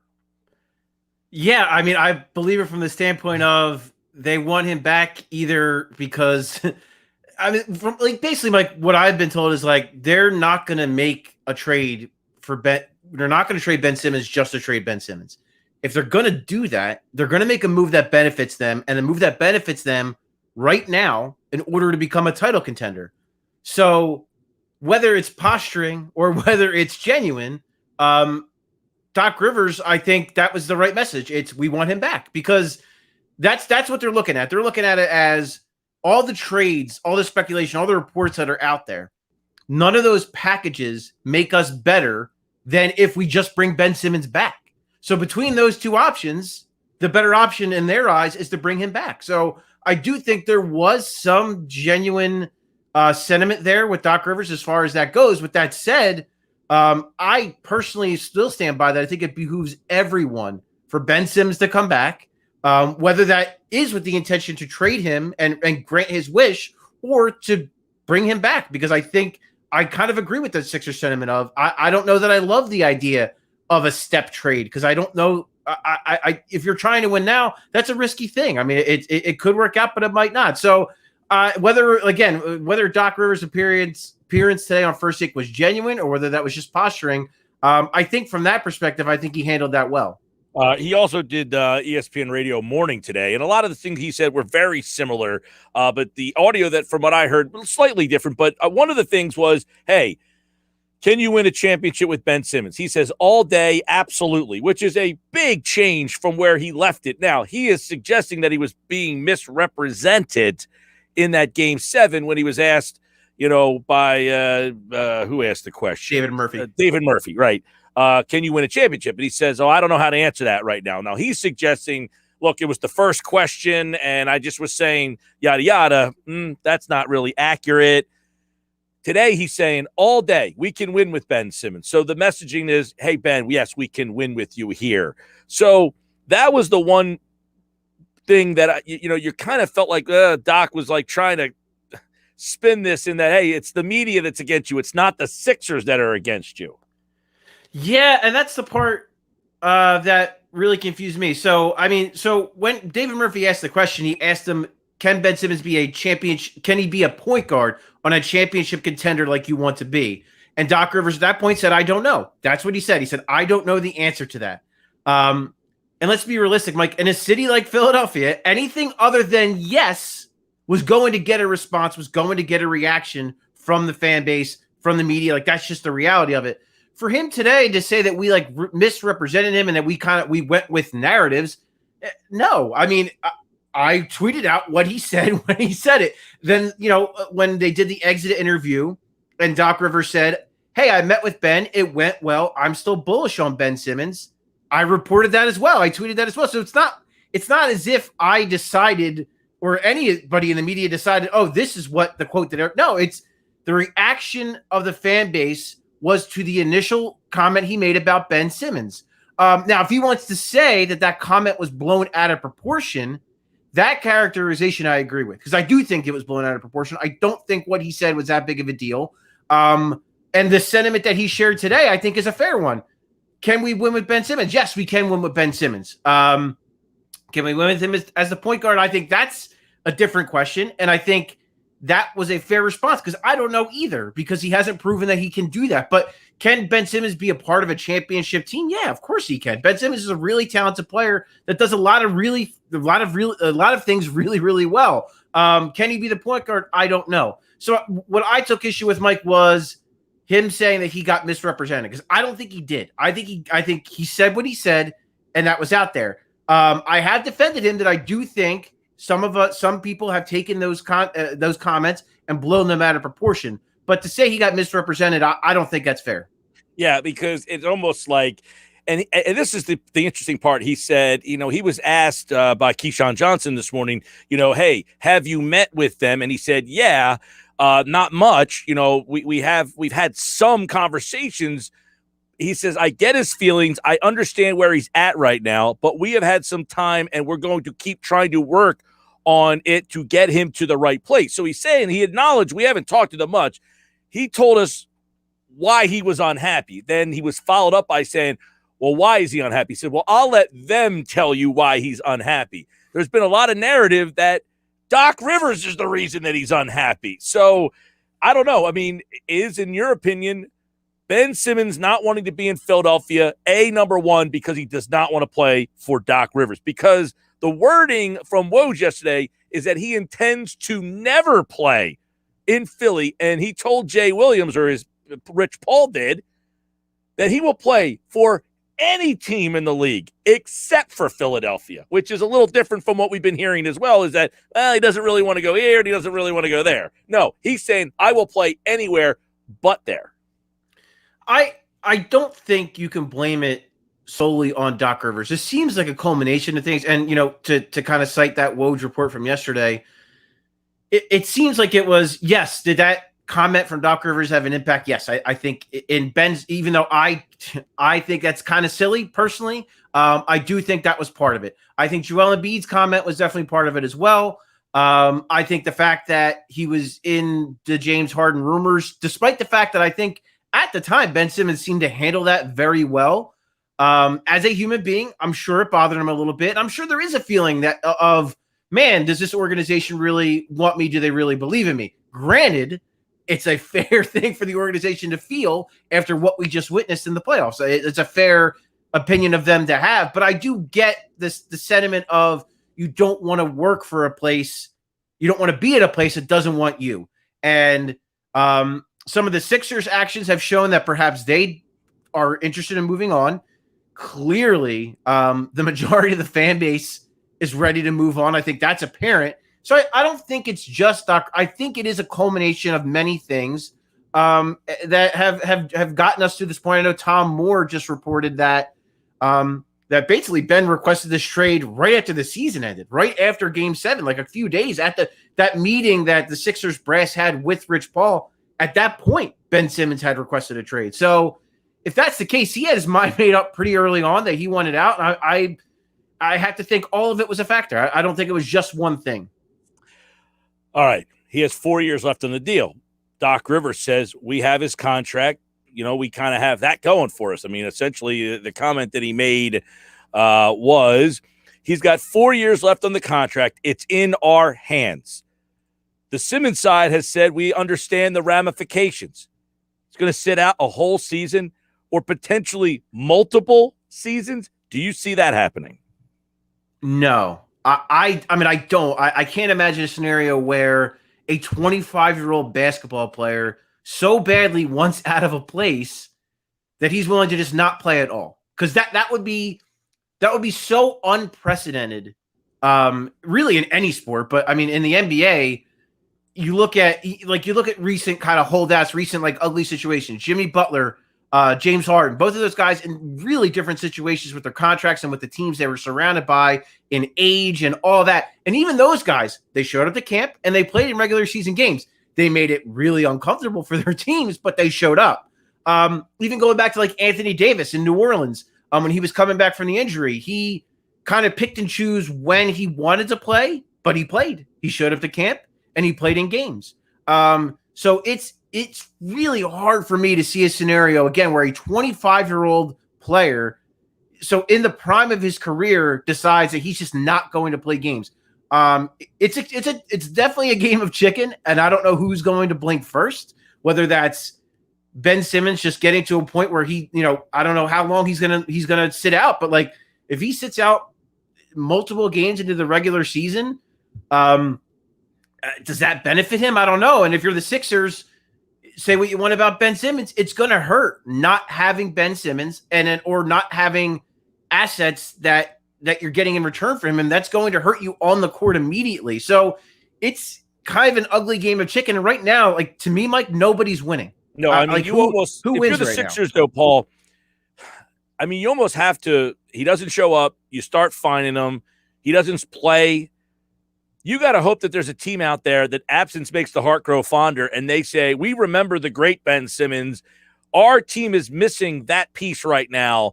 Forget what he did in the playoffs. We need something. I mean, isn't that your best course of action right now? You hope that his value goes up by his absence?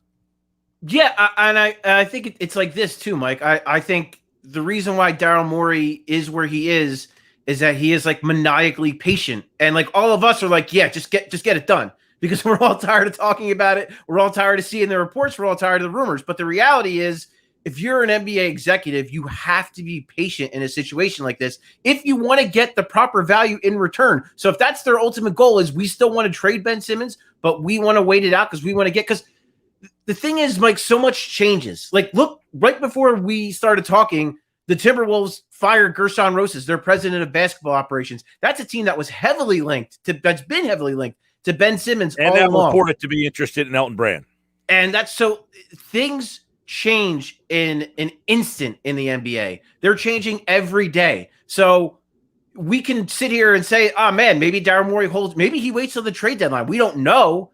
But my point is, a lot can happen between now and the trade deadline that could accelerate this process, whether that accelerates the process to where Ben Simmons reports or whether that accelerates the process to a trade ultimately happening.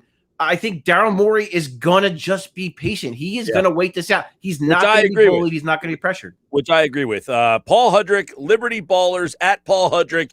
Check out his Coming In for a Landing podcast. It is back.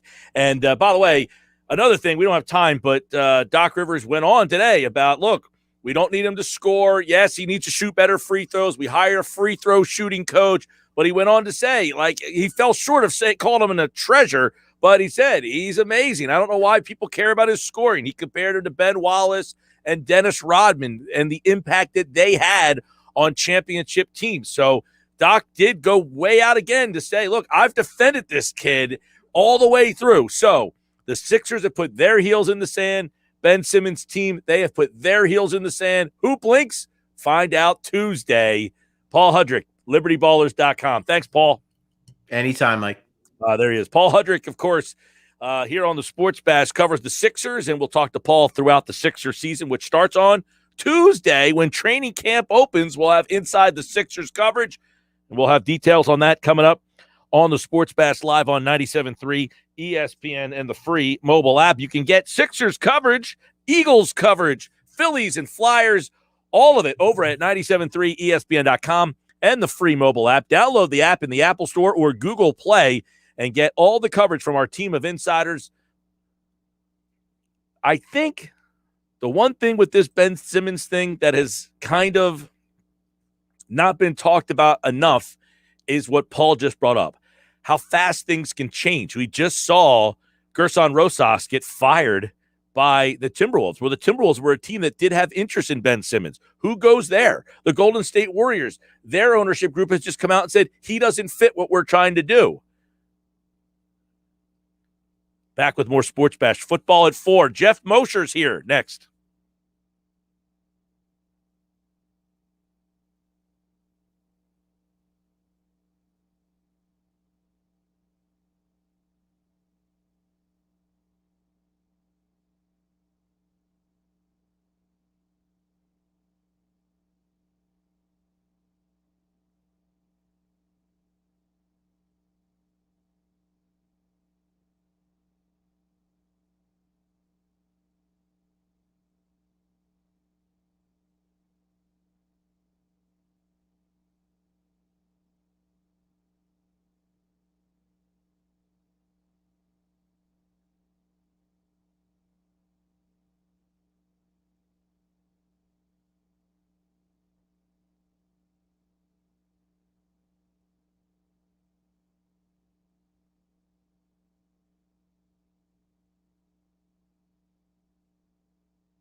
Football at 4 is powered by the Inside the Birds podcasts, Geoff Mosher and Adam Kaplan, and it is brought to you by our friends over at Caesars Entertainment Group of Atlantic City. Come experience the ultimate sports destinations all season long at Wild Wild West, Tropicana, Harrah's Resort, Atlantic City. Book your game day experience today at Caesars.com. Geoff Mosher from the Inside the Birds podcast is here, and you can check out the new Inside the Birds podcast with Adam Kaplan and Geoff Mosher giving some tape review from sources about the Eagles' loss 17-11, as we know, to the San Francisco 49ers. And there's Geoff Mosher to give us some more insight on what some people saw in this game as the Eagles lose, and now they move on to play Dallas on Monday night. What's going on, Moshe? Michael, how are you? All is well, man, and I know the Sixers have kind of dominated conversation the last day or so. The Eagles are, during Dallas week, getting swept under the rug. Probably a good thing for them after the way they played in that game the other day against the 49ers. And I guess let's start with what people saw in that game. And I want to kind of zone in on Jalen Hurts because 12 completions in the game, 23 passes, so 12 for 23, hit the big 91-yarder. People are saying, hey, if you took that 91-yard pass away, how did the tape look? You know, it's not great tape, but it's not bad either. Sometimes if you just look at a stat line and see 12 of 22, whatever it was, you think, ugh, you know, like in a league where you got to be completing 65% of your passes just to be keeping up with the Daniel Joneses, right? Not even with the Mahomeses. That looks bad, but you know they did. This was there were limited offensive snaps for them as well as the other team just because of the way the game played out. It was not a high scoring game. And there are obviously opportunities that, you know, for example, the Jalen Reagor touchdown called back on a penalty. That's not anything that Jalen Hurts did wrong. So I didn't see, nor did people I speak to see a wildly inaccurate quarterback, but more so decision-making on his end. For example, there was a 3rd and 6 earlier in the game. And there was a handoff to Miles Sanders on 3rd and 6. And the run went didn't go anywhere because the Niners had stacked the box. And what seemed like a very conservative call by Nick Sirianni after further review appeared to be an RPO because the receivers ran passing routes on that on that play and did not block. So that was an RPO. So why did Jalen Hurts hand the ball off to Miles Sanders on a 3rd and 6 against a stacked box instead of throwing the ball when he had that run pass option? We can only ask him the question this week and see what he says, but that's kind of a decision-making thing. And then there were a couple of opportunities where he tried to force the ball to Devontae Smith where Dallas Goedert was more open. We talked about this with Carson, not wanting to check the ball down a lot because you think you can make the play that's further. You can, the hero ball concept. And while he wasn't as egregious as Carson has been at times in his career, there were definitely times where Jalen went for the bigger play as opposed to the better play. Which seemed to be different from in week 1 where we talked about, the play wasn't there. He kind of threw it away. Shane Steichen, the offensive coordinator, was asked today, the tight ends have not been very involved in the offense. The middle of the field in general hasn't been very involved. Everything seems to be outside the hash mark. So is that something that is being noticed? It is noticeable. I believe the Next Gen Twitter account put out that 66% of Jalen Hurts's completed passes this year, either that or even passes attempted beyond the line of scrimmage, have gone to the right side of the field. So, yeah, the left side and the middle, as you're mentioning, has not been an area where the Eagles have attacked so far. Now, we're only 2 weeks in, and speaking to some people, you can tell the defense that San Francisco played. I mean, they have great athletic linebackers, Fred Warner being one of them. They can cover that middle of the field really well. They show a lot of blitz, but what they really do is kind of like what we talk about with Jonathan Gannon here is rush 4, and then those guys who show blitz drop back. So they've got the middle of the field covered well. But look, we know that the better schemers in this league, go look at it, Andy Reid, right?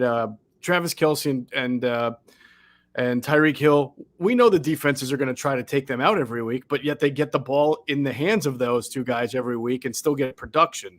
So you're going, if you're Nick Sirianni and you're Jalen Hurts, and you heard Nick Sirianni say this, that he's got to remember players over play calls, right? Which means get the ball into the hands of your best playmakers and don't necessarily worry about attacking this point of the defense all the time. It's really more about what you do well and putting the ball in the hands of the players who do the best for you. And that's, after Devontae Smith, that's Dallas Goedert really and Miles Sanders in this offense. Yeah, I know that in my opinion, I don't know what they think, but they got two, Goddard to me is now a veteran in his third year, two dependable guys that you should be building a game plan around. The other guys should be more of like the secondary things that if they're there, go after them. It seems that they built the game plan around the young players and the dependable guys are not a part of the game plan. Yeah, they've got to also figure out this complicated issue that we've probably talked about ad nausea, throughout the offseason into now, is that you want to feature Dallas Goedert, but how do you have a game where Dallas Goedert and Zach Ertz play nearly an identical number of snaps? I mean, they're different types of tight ends, and you would like to feature. I always felt that if Zach Ertz was not on this team, that Dallas Goedert could sort of be in that target neighborhood that you see with Darren Waller or maybe even Kelsey a little bit, just, a lot of targets because Kelsey is either the best or second best receiver on the team. Waller is definitely the best receiver on the Raiders until you get more from Ruggs and Edwards and stuff. So if you only had Devontae Smith and Jalen Reagor here and no Zach Ertz, you would still say Goddard has proven the most at this level and should get 7, 8, 9 targets a game. But when you're splitting reps 50-50 with Zach Ertz, you can't be that guy. Yeah, it's a tough conundrum that they have to try to figure out. And I don't know how they get around that because it's like you can't just have Ertz sitting on the bench, right? I mean, you can't have him standing there. If he's going to be on the roster, it's almost like you have to play him. So that's a tough spot to be in. Let's, Brandon Brooks is obviously going to miss some time. We think that Landon Dickerson, he struggled a little bit, but you think that he will get the first crack to replace him because Andrew yesterday believes that they should go with Nate Herbig. Yeah, I can understand that thinking because of the experience. So you have to weigh winning games versus developing talent. I mean, you're always going to play players, young players, that you hope to develop while you're also trying to win games. But when you're talking about throwing Landon Dickerson in there, against a really tough 49ers front, and now you're playing a Dallas team, Micah Parsons is going to be out there and probably twisting and stunting and rushing from all different directions. You do have to do I believe in this, when you're in the middle of the season and you're not in camp anymore, you have to make decisions that are best for what wins that Sunday, more so than who can I develop at this point. So I can understand Andrew's line of thinking, but I do believe that you've got to give Landon Dickerson the opportunity. He's a better player than Nate Herbig when he's ready, right? So you've got to give him this week, see how he does in practice. Maybe you give a few reps to the Herbig on the first team. You split him up a little bit. But I would see how Dickerson's handling the mental aspect of the game as far as recognizing what the defense is doing. And then also physically, how he is off the snap. Is he getting beaten inside? Is he playing too high, which are some of the things that he did on Sunday. And if you feel like you just didn't see what you wanted to see with a full week of practice of Landon Dickerson, you can go to Nate Herbig because he has that experience. But I imagine that they're still going to go to Landon Dickerson.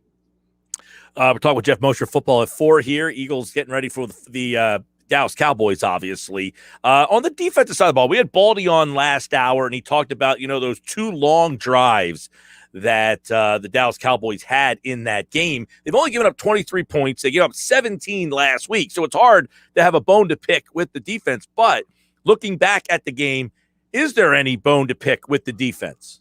It's a good question. I had a minor one that I talked about on the podcast this morning, and I even asked Jonathan Gannon about it during his conference today, and I totally understand the answer, Mike. There's no exact science sometimes. We talk about blitz versus no blitz a lot.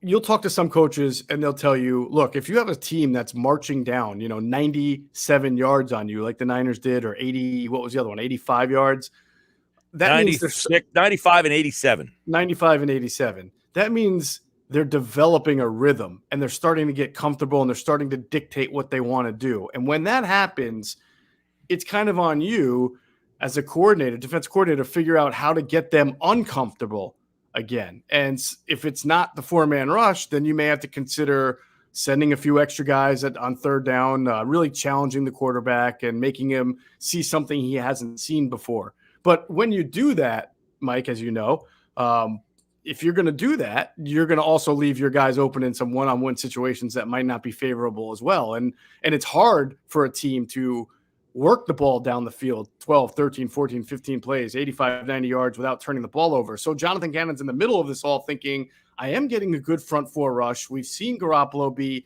inaccurate at times. He's going to make a mistake. And you know what? He did. But Steven Nelson dropped the pick. So you throw your hands up. I do think, though, that with the Eagles kind of being vulnerable at times against the run, I think Jonathan Gannon, once he starts to face these really good quarterbacks, Dak Prescott coming up and of course Brady and of course Patrick Mahomes, he's probably going to have to figure out some times where he's going to have to dial up a pressure and not always rely on the front four, because like we said with Jim Schwartz, if they know you're only coming with four all the time and they know you're going to play a zone, yeah, you can mix some things up on the back end a little bit to disguise, but those smart quarterbacks are going to be able to pick it apart. Shane Steichen, I think you asked a question today about philosophically, you go into a game with a game plan. It's a good question because to me, it looks like the game plan was, hey, we haven't shown that we're going to take shots down the field on tape. So let's do that. And then once that wasn't working, it was almost like they didn't have plan B. They just kept taking shots down the field, where what worked for them really well in game one was not taking shots down the field. So can they deviate from the game plan once the game gets underway? Yeah, I've heard coaches say that before. In fact, I think you heard Nick Sirianni sort of admit it when he made the point to say, I got to remember players, not play calls. So I think it's easier said than done, because obviously the opponent, as we talked about, is trying to take some of those players away.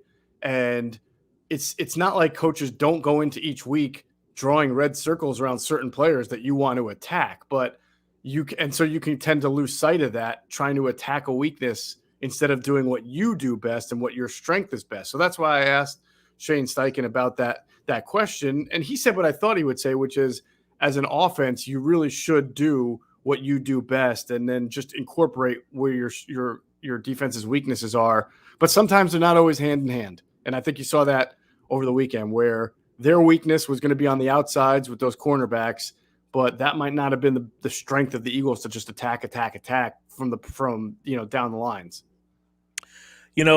This game is going to be very interesting because Dallas, I think Parsons is going to be a wild card because he played end out of necessity. Now they're getting some of those guys back. So when you're game planning for them, how goes it? Yeah, it's a great question. I mean, we learned so much about this coaching staff, and what we think we know can change from week to week, as we've just seen with the offensive scheme. So I think the point is, you got to block Micah Parsons. They're obviously going to pay attention to him. I know he played pass rusher mostly for the Cowboys against the Chargers. I have a feeling, knowing Dan Quinn, it's not like I don't think he's going to do the exact same thing as far as where he's going to rush him from. He's probably going to move him around a little bit. He may try to stunt him inside, especially to take advantage of Landon Dickerson's inexperience and just his overall athleticism that he has there. And we'll see. You're right. Dallas is getting a little bit healthier. I know they're banged up on the D-line, but I think their O-line, even without La'el Collins, they still have Tyron Smith. They've still got their right guard, Martin, I believe, is back and doing fine, and their center. So this is going to be an interesting matchup. It'll be but for both sides of the ball. Yeah, a lot of people have been kind of social media warrioring about Jordan Howard and getting, they need to add, because the run game hasn't been a huge issue, but they don't seem to have that short yardage guy. I don't know why I saw so many, hey, they need to activate Howard. Do you look at the running game as an issue early? And with Brandon Brooks out, does that change their game plan, play calling, running the ball at all? That's a good question. It shouldn't, because Landon Dickerson, if anything, should be much better at run blocking at this stage of the game, because that's a little, more natural. You're going forward and trying to bully people around than pass blocking and pass protection. I think the running game in general has been good, but it is fair to note that even going back to week one with Gainwell on the 4th and 1, they just have not had a great short yardage offense, but they're also not always running in these short yardage situations. I mean, obviously at the goal line, they did run it once after the pass interference. And I tell you, that play blew up from the start, not because of the running back, Sanders, who got the ball, but it looked like Sayamalu tripped or got clipped up a little bit by a defensive lineman, and that caused immediate penetration into the backfield. So even if Jordan Howard got the ball, I don't think it was going to matter too much. But then the next two plays were kind of the gimmicky shovel pass that never got shoveled, and then the 4th and goal play that the botch Philly special type. Well, I guess Steichen was asked today about Boston Scott, who has had no touches or essentially no role. If you're going to activate a third back, is it Scott that gives you more, or is it Howard that gives you more? And I'm imagining Scott's there because he does some special teams returning stuff, maybe. Which he hasn't really even done that. So correct. It's kind of weird to carry someone on the 53 who you have absolutely zero use for. So and on top of that, you've got the ability to call people up from your practice squad and elevate them, no penalty, and they haven't even chosen to do that for the first 2 weeks. Yeah, that one's interesting. Well, that could be an interesting move there if they decide to go that route with Jordan Howard, and if he ends up having some sort of role that Boston Scott has not. Today, Jonathan Gannon was asked, that Brandon Graham's a tough guy to replace on the field. Did he give a clear indication of how they were going to kind of handle the snaps? No, he did not intentionally. If you're going to read anything into what we've already seen, when Brandon Graham came out, it was Derek Barnett, who moved over across right tackle and played left defensive end. I'm still baffled, sort of, that Ryan Kerrigan outsnapped Josh Sweat in that game, and they tried to say that it was the packages that the 49ers were running. Well, the packages the 49ers were throwing out there were usually like one fullback, two tight ends, or two running back, a fullback, one tight end, big, heavy packages. And they went out of their way to say that they like Josh Sweat against the run, and Josh Sweat has been a good run defender. So I don't know why Ryan Kerrigan would all of a sudden get more snaps than Sweat, unless it's what we said all along, is that they monitor Josh Sweat's snaps in a game and in a season because of his history of knee injuries. Mm-hmm. Well, that'll be, another interesting storyline, because they're missing a lot as a run stuffer with Brandon Graham. I don't think people, understand what kind of player he is against the run. He obviously does a very good job. He doesn't get a lot of sacks, but he does get a lot of hurries. And, they're going to be – I feel like they're equipped with what they have can be okay in that area. But against the run, that's going to be pretty interesting to see how they go there. All right, so this week against Dallas, let me get your take. I know we're a little early in the week on a Wednesday, and they don't play till Monday, but what is something in this game that you think Philadelphia can exploit? Something I think Philadelphia can exploit. That's good. Well, obviously Dallas's defense, I haven't figured out quite yet what it is. Obviously it didn't seem like it looked very good in their opener, but they played Tampa Bay. And then Tampa Bay the next week, which was just a couple of days ago, had even more points against Atlanta. And then Dallas actually went out to the good Chargers team and played good defense. So maybe they're better on defense than you might think. But in this game, I still think that with the corners that Dallas has, you do want to try to beat these corners. Now, that doesn't mean people are going to say, well, you just said they did a bad job of that last week. They attacked the corners too much. But you don't just have to attack cornerbacks down the field 20, 30 yards. I mean, in breaking routes, double moves, things like that, where you can get your speedy, twitchier wide receivers matched up against those corners, even on the short to intermediate stuff, is a good way to attack. All right, Geoff Mosher, Football at 4, powered by the Inside the Birds podcast. And obviously it's Dallas week here, so a lot of intrigue, but both teams come in at 1-1. This is a big game, though, for Philly. I'm going to get your take on, it's the third game, but you're on the road at Dallas, followed by Kansas City, Carolina, who's unbeaten on the road, Tampa Bay on a short week, back-to-back road games at Vegas and at Detroit. You don't play a division game until November the 28th. So is this a bigger week 3 game than typical? It feels a little bit like a couple of years ago when they were 1-1 going into Green Bay, and everybody thought, oh my God, you can't be 1-2 because after Green Bay was another tough team, and then it was like 1-3, and then they wound up beating Green Bay, so it was okay. But yeah, no, it's a critical game, it's a pivotal game. I think when you just read that schedule out, you think to yourself, I'm going to assume Carolina is going to beat Houston. I mean, Houston has to start a rookie quarterback drafted in the third round on short rest, right? Yep. I mean, that's pretty. So Carolina is going to be 3-0 most likely, and then coming home to welcome the Eagles next Their week. defense is good. Their defense is really good. So you tell me on the schedule when the first time the Eagles will be favored to win a game is. I guess Detroit. And that'll be on the road. So, but what if the Eagles are 1-4 going into that game? Right.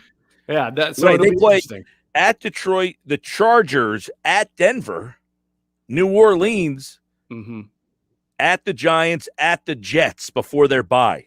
Wow. So you're looking at maybe being favored once or twice before the bye week. So yeah, really interesting. And obviously a lot of that will depend on how the Eagles do here over the next few weeks. But, that's why I think a lot of people were really also the people who feel like the Eagles can win this division and show you a little something. We're banking on a Niners win at home week 2 because they knew the schedule had Tampa and Kansas City on it, and Dallas, was going to be tough with Dak back in that offense. So it's a pretty pivotal game, I would say.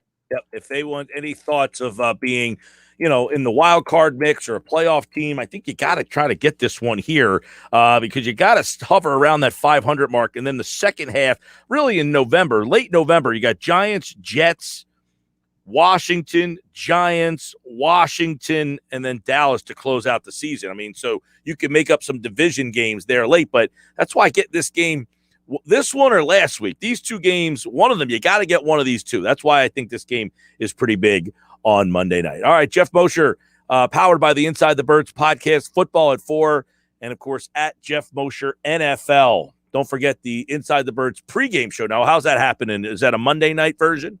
Yeah, we'll be Monday night, 5 o'clock to 7 o'clock p.m. Rivers Casino. It'll be on our YouTube channel. And Greg Cosell, Jason Avant, Adam Kaplan, myself, and an appearance with a segment we do with Quentin Michael as well. All right, check that out. Monday night, 5 o'clock here on the YouTube channel, and Football at 4 with Geoff Mosher. All right, Mosher, take care, man. All right, Mike, thanks. All right, he'll be back on Monday to preview the Eagles and the Dallas Cowboys. And the Football at 4 is brought to you by Caesars Entertainment Group of Atlantic City. Come experience the ultimate sports destinations all season long at Wild Wild West, Tropicana, Harrah's Resort, Atlantic City. Book your game day experience today at Caesars.com. Coming up on the other side, it's my Fine 5, Ugly 5, 5 best, 5 worst teams in the NFL. John Clayton at 4:40 today, so we'll get more NFL. John Clayton's got an interesting story today over at the Washington Post that we're going to dive into with him. He does such a good job. John Clayton's like my favorite guy to talk to. It's great that we get him almost weekly here on the Sports Bash. He brings up today over at the Washington Post. Actually, I think it was in yesterday's edition of the Washington Post. The biggest surprise 2-0 teams. We looked at the 0-2 teams yesterday. Which 2-0 teams are the biggest surprise? One of them is on the Eagles' schedule coming up. And I don't know that they're going to be a surprise by the time the Eagles get them. There's actually 3 of them on the Eagles' schedule. 3 2-0 teams plus the Buccaneers. I don't think they're the big surprise. The other 3, I think they're on the list. Find out who they are in 15 minutes.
All right, it's time now for my Fine Five, Ugly Five, five best, five worst. They're brought to you by Jersey Shore Federal Credit Union. Choose better banking for great rates on loans, refinancing, and credit cards. Free or low-cost financial products and friendly personal service. Visit jerseyshorefcu.org for more information. All right, Josh, here's my Fine Five, Ugly Five. These are my five best, five worst teams in the NFL. This is hard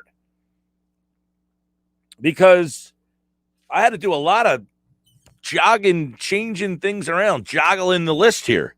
Last week's list, not like this week's list. A lot of changes in the list this week. All right, here's my Fine Five, Ugly Five. You ready? Are you ready? Are you ready? Number five, Uglies. The New York Giants, 0-2, 57 points defensively, finding ways to lose games. They lost that Thursday night game. This is an interesting week for the G-Men who play the Falcons, who are terrible. So if you lose to an 0-2 Falcons team, that really cements you on this list. I have the Giants 0-2 at number 5 in my Ugly Five. Number 4 is Houston. They won week 1. They scored points in week 2, but came up short. Ultimately, I think they're in for a long year. But guess what?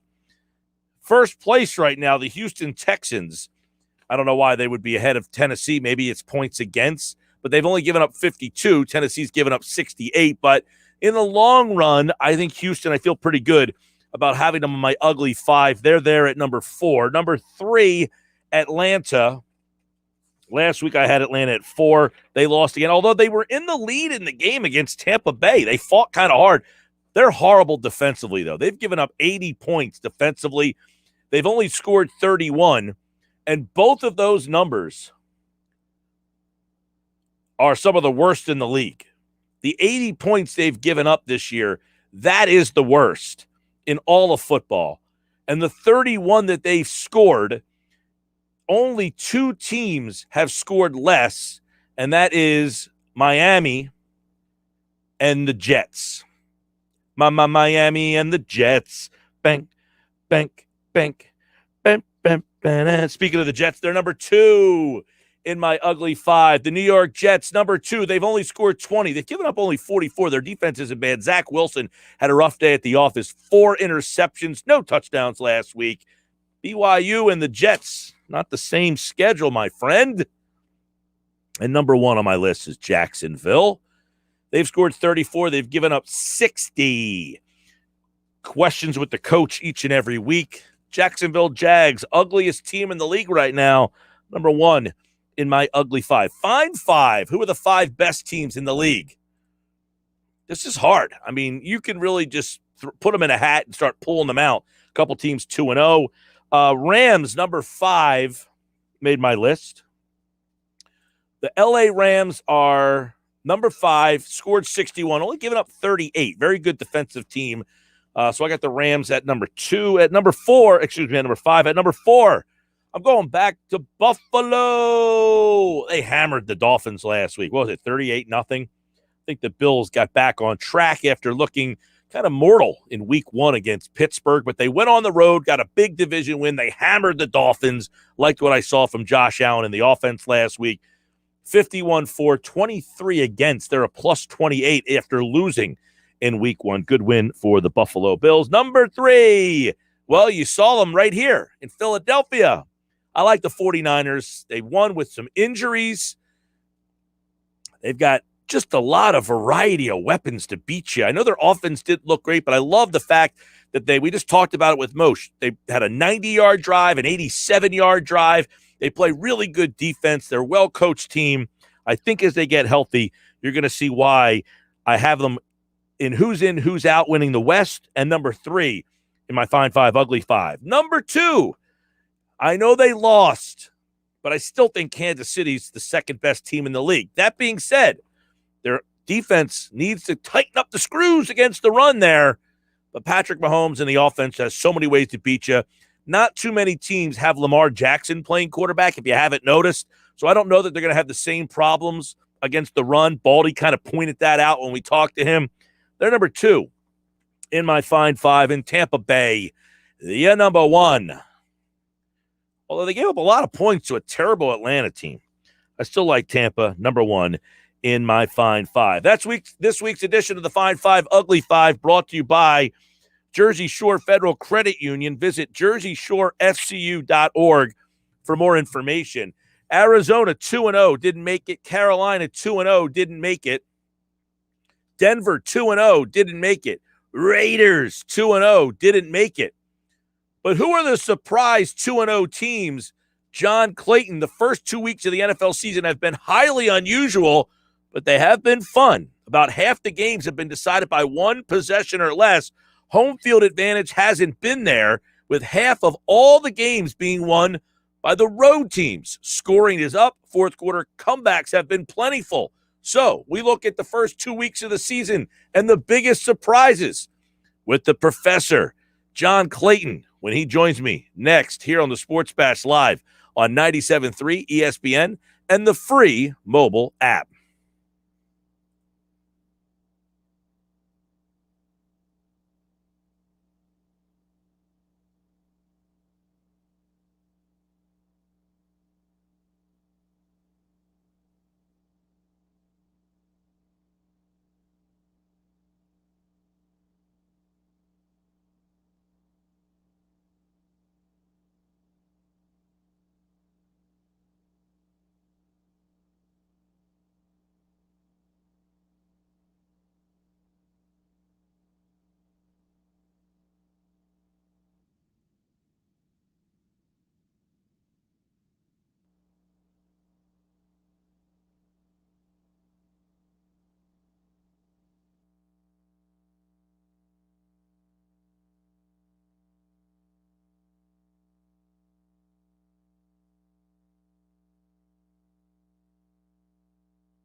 All right, 441 Sports Bash Live, 97.3 ESPN. There are a bunch of 2-0 teams that we talked about coming up on the Eagles' schedule, one of which is the Carolina Panthers, the Tampa Bay Bucks, the Vegas Raiders, the Denver Broncos. But who are some of the surprise teams that are 2-0? We know that Tampa Bay being 2-0 isn't all that big of a surprise. We told you all these teams are coming up on the Eagles' schedule. It has been a wild first couple of weeks with a bunch of crazy 2-0 teams. We rank those 2-0 teams. We take a look at the first 2 weeks of a fun NFL schedule. John Clayton from the Washington Post ranks the NFL surprise 2-0 teams, John, many of which are coming up on this Philadelphia schedule, which really makes this matchup with the Dallas Cowboys coming up on Monday night a big one because this is a 1-1 Dallas team, but they got a bunch of these 2-0 teams coming up on the schedule. And I guess one of those teams, the Carolina Panthers, coming up at 2-0, they would have to rank as a little bit of a surprise. Do they have staying power? To a degree, I think they might, and it depends obviously on Sam Darnold, because Darnold's off to a decent start, not great, but decent. But I think what you're seeing is that even though Carolina had the easiest opening schedule for the first 2 weeks in the season, they're a surprise team in the sense of what they're doing on defense. I mean, they are blitzing like crazy, and nobody's being able to handle the blitz. And so because of that, they're looking pretty good as far as that goes. They've got Christian McCaffrey, who is arguably one of the best backs in the league. That's in their favor. And, they're going to clearly win against Houston. So they're going to be 3-0 on Thursday night. So, I think that they are definitely a surprise team right now. Yeah, of the 2-0s, they play Philadelphia, come up in a couple of weeks here. Another team that, I don't know, they got off to a good start last year and kind of faded out to 8-8. That's the Arizona Cardinals. That's a team here. They might have staying power this time around. I would think so, yeah. I mean, it depends on what you want to say staying power, because I don't know if they're a 10-win team, but they're definitely good enough to get to 9 wins, and they're off to a 2-0 start. They had a great win, obviously, over the Tennessee Titans, and a nice win over the Minnesota Vikings, so that does help them out. But in the end, I think that they're pretty formidable because they're a little bit better on defense, even though they're giving up maybe a few too many points. But no, I look at them as being a pretty decent team, and one that in an NFC West where you have 4 potential playoff teams, they can do some good things. So many interesting teams. Another one on the Eagles' schedule coming up in a couple of weeks is the Vegas Raiders, John, and they are also 2-0, and they went to Pittsburgh last week. I think a lot of people felt that the Steelers would win that game after the Raiders, they won on opening night, but it was overtime, kind of a wonky game, and then they have to travel. They were impressive in that win against Pittsburgh. They're 2-0. Yeah, they were. I mean, obviously so much of it's 2 players. I mean, it's Derek Carr on offense and Max Crosby on defense. I mean, Crosby was the AFC Defensive Player of the Week last week, and then back in week 1, and then Derek Carr's thrown for over 800 yards. Now, what you got to wonder about is that Derek's a little banged up this week. He's got I think an injury that has some listed as probably going to be listed as questionable, but he should be able to play. But that was a great win in Pittsburgh, probably one of the biggest wins over the weekend, and they look good. And so maybe John Gruden finally has them going in the right direction after 3 losing seasons. Talk with John Clayton, the 2-0 teams. A lot of them, as we talked about earlier on this schedule, appear on Philadelphia's schedule. Another one of those teams they just played, and that's the San Francisco 49ers. Now, that game was 17-11.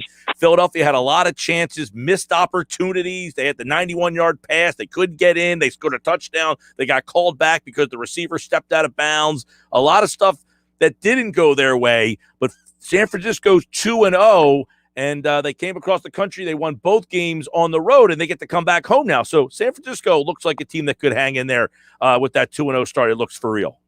They could, but again, and you watched this last year with the Eagles, injuries are going to play a big role, and they already have. I mean, the fact that they only get 17 points, and part of that is because they end up losing 5 running backs in that game. So they had the top 2 running backs on injured reserve. Hasty, who is filling in as the number 1 back. I mean, he gets a high ankle sprain, so he's going to probably go on injured reserve. And then the other 2 running backs were hurt. I mean, they are down to Trenton Cannon at running back. And then you look in the secondary in week 1, they lose Jason Barrett, their best cornerback. They didn't have Emmanuel Mosley. And, for the last year, San Francisco led the league as far as missed starts with injuries. And if that's going to continue, it will catch up to them. Yeah, we did see the injuries. You're right. Last week, the running backs, man, yes, you mentioned, they just kept going down. It seems like they were handing the ball off to somebody different almost every series there. Also, Denver, 2-0. They play Philadelphia a little bit later on in the season in November here, but this is a surprise one because this was a team that, some people thought that Vic Fangio could be on the hot seat entering this year. He's got his team off to a good start, though. Yeah, but he is on the hot seat. But the big thing for him is that you get the fortune of getting an easy start with the fact that they played the Giants. They played a Jacksonville team that hasn't won now in 17 weeks, and they got the Jets in their home opener. And so that works in their favor. But also, it's a good football team. But also, like the 49ers, they've got to worry about injuries. I mean, you think about the fact in the last first 2 weeks of the season, they've already lost 4 starters. I mean, they lose Ronald Darby. I mean, he gets hurt. He's on injured reserve. They end up losing 2 of their 4 linebackers, because Bradley Chubb now has got a ankle injury that's going to knock him out for 6 to 8 weeks. And Josie Jewell, the inside linebacker, I mean, he's pretty well done for the year. And so they're getting some injuries that are really starting to catch up for them. And if that continues, that's not going to go well. So those are the list of the 2-0 teams, and you kind of ranked which are the biggest surprises there. Now, we know Tampa Bay is also 2-0, and they're not much of a surprise. We think this Tampa Bay team is for real, obviously. Are they, for you, clearly the best team in the league? Yeah, I'd say so, because, I mean, you look at the fact that you've got Tom Brady playing at the top of his game.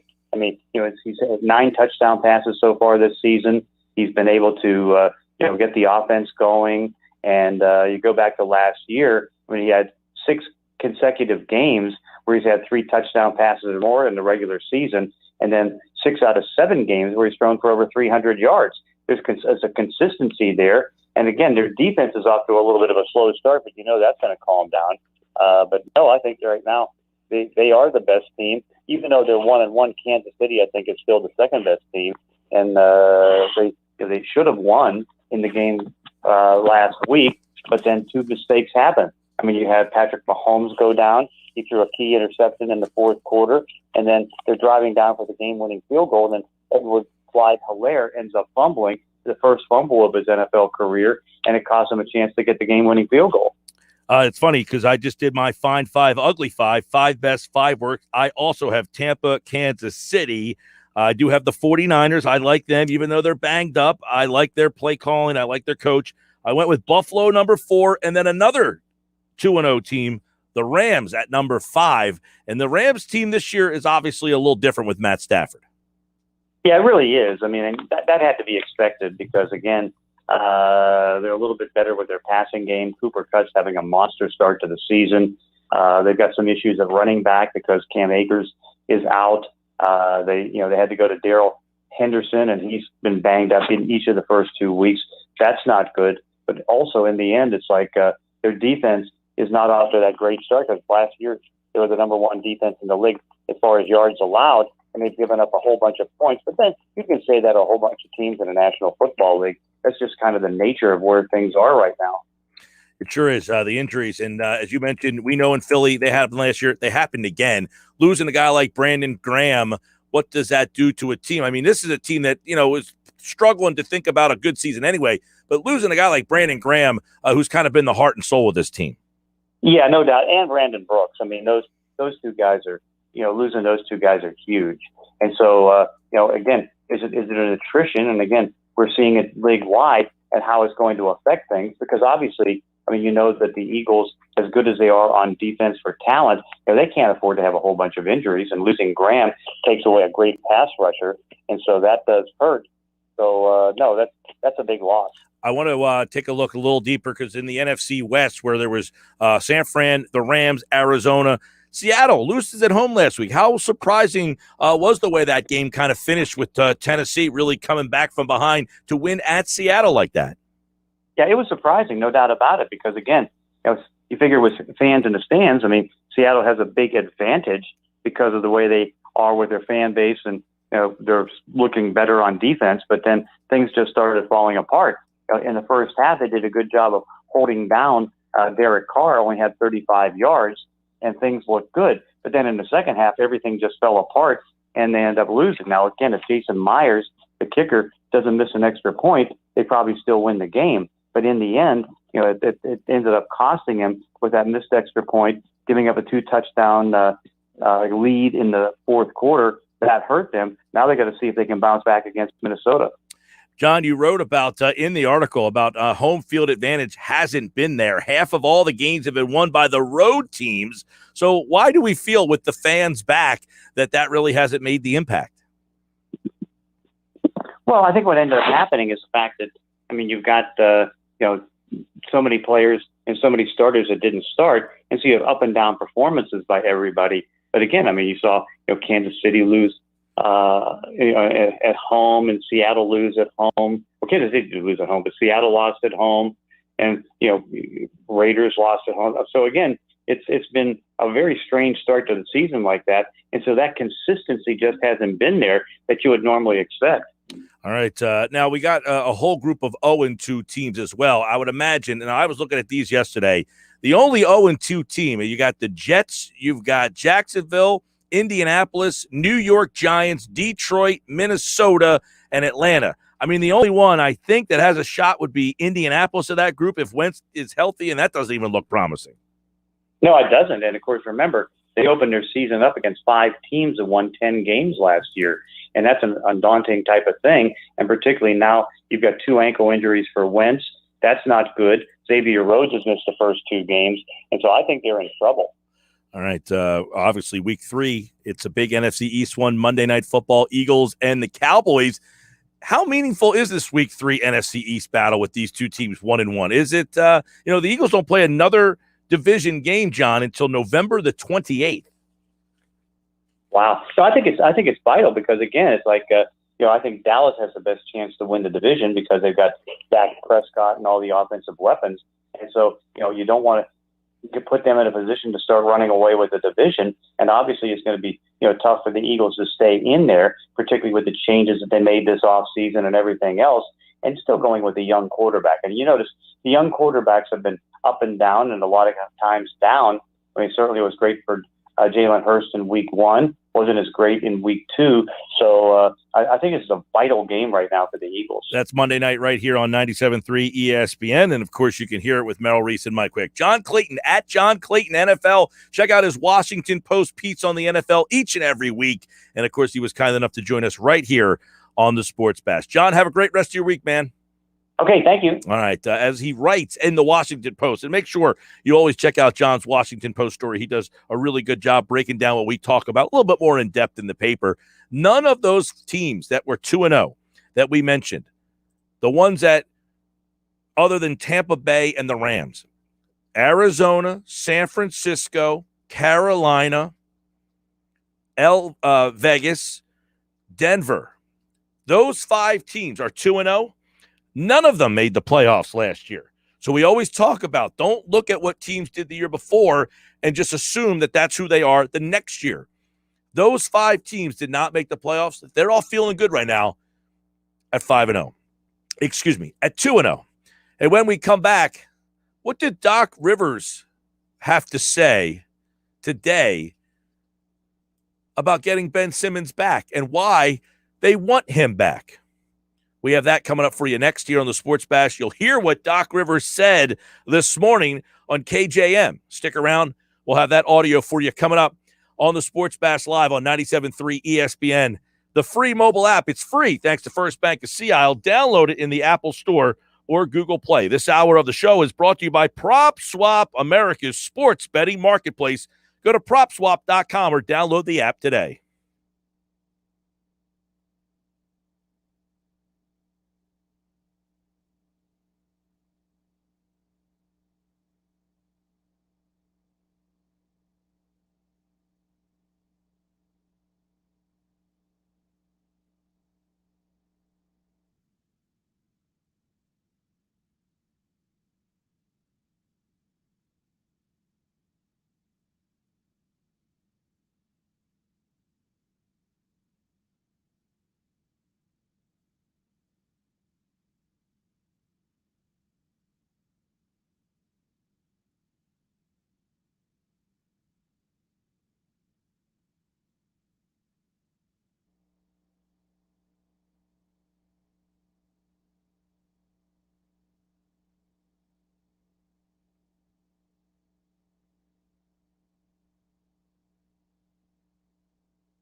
All right, 5 o'clock hour Sports Bash brought to you by John Deere. Nothing runs like a deer. Run with us. Visit them online, deere.com.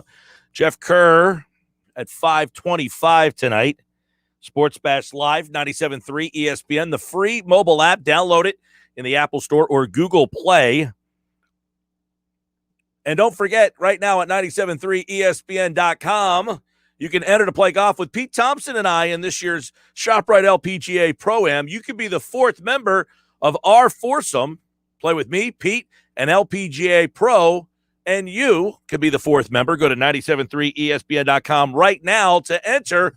We'll announce the winning name on the Friday edition of Happy Hour Friday with Pete Thompson live right here on the Sports Bash on 97.3 ESPN. Thanks to John Clayton for joining me from the Washington Post, jumping on board. So obviously, Doc Rivers was making the rounds today. He had some interesting things to say. We'll dive into some of the audio from this morning on the KJM show here on 97.3 ESPN. Some of the things that he really said that stood out. You know, the thought is this, okay? Number one, yesterday, Ben Simmons and his side, they basically say they will not play. They intend on never playing. Now, the wording there, if you think about it, he intends to never play another game for the franchise. That is his intention, okay? Now, that intention can change pretty quickly. You're not getting paid. You're getting fined. His intention, his course of action is that he will not play. We'll see how that changes once he gets fined. We'll see if it changes at all based on some of the things that Doc Rivers said today on KJM, including this morning.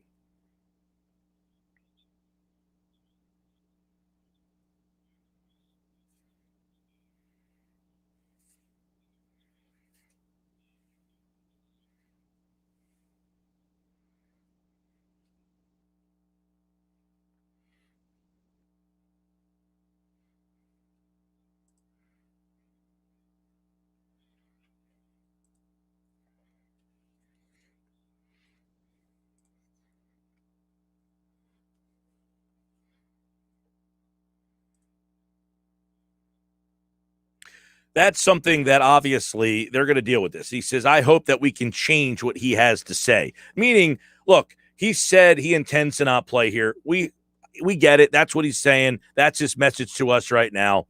But we hope to be able to change that.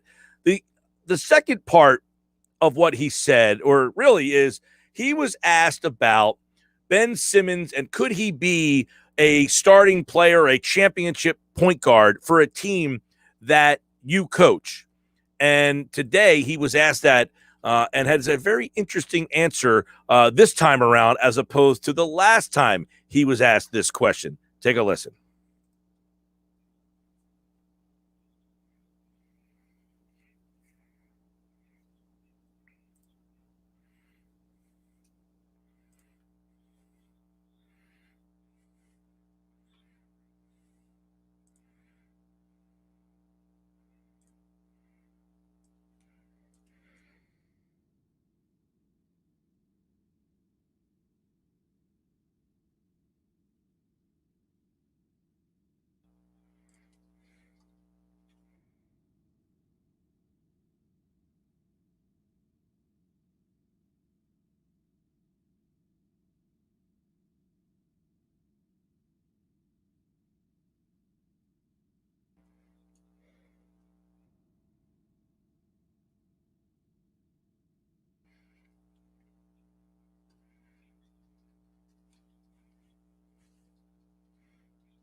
All right, that was Doc Rivers this morning. We can absolutely win with him. And that is something that he was asked at the end of last season, and he had a little bit of a different answer at the end of the season. And that time when he was kind of asked about whether or not he felt that they could win with Ben Simmons as the starting point guard on a championship team that he wants, right?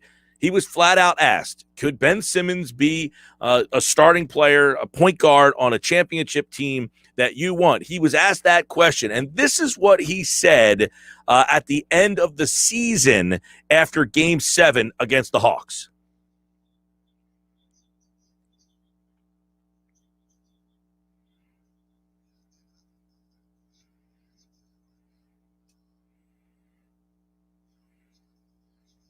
I don't know the answer to that question, is what he said. Now, today, he was asked about that answer by Jay Will.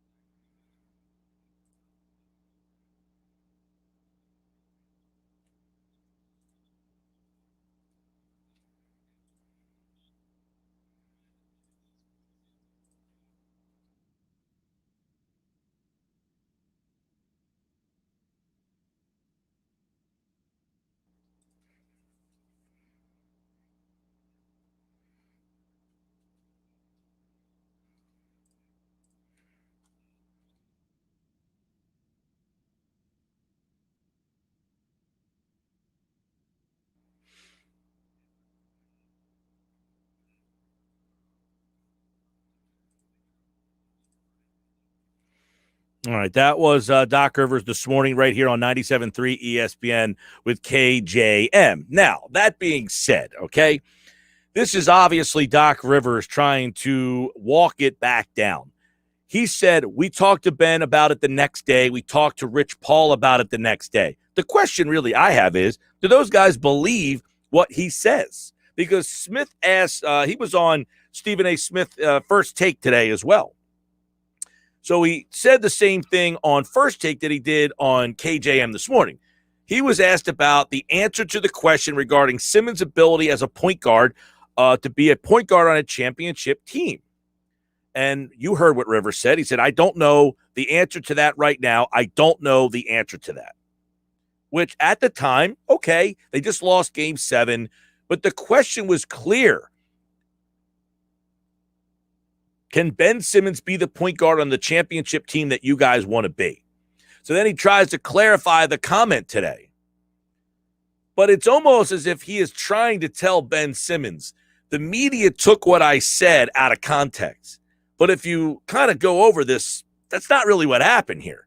I'm okay with Doc Rivers basically trying to reel Ben Simmons back. He's trying to do everything he can, it sounds like, to get Ben Simmons to change his mind. You heard what he said in the first answer. We hope he changes that. Now, later on down the line, he is asked a question about the conversations that he has had with Ben since the end of the season. And he admitted, we have not had a lot of conversations with him. He said, I heard Ben's problems. He didn't come outwardly and say, I agree with it. He said, I heard him. I hear what he's saying, but they hope that they can sit down with him and, essentially get him to, I don't want to say change his mind, but definitely change his tune a little bit. You can react 609-403-0973, 609-403-0973. Over on the text board, come on, Mike. He was asked that right after a season-ending loss. You know how hard it is to answer a question right as a game after a game, especially a loss. I do. But here's the thing, and this is why what you're saying and what Doc's saying doesn't really fit so well.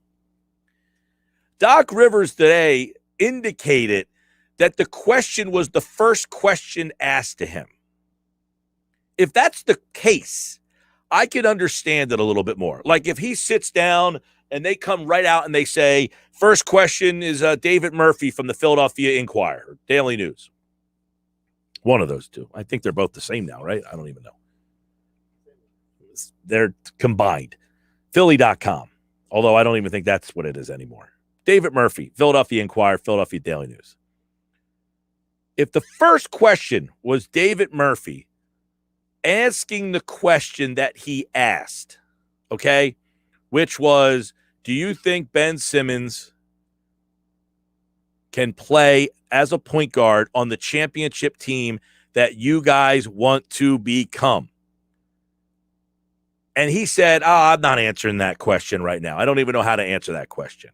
If that was the first question in the press conference, what Doc Rivers is saying might make more sense.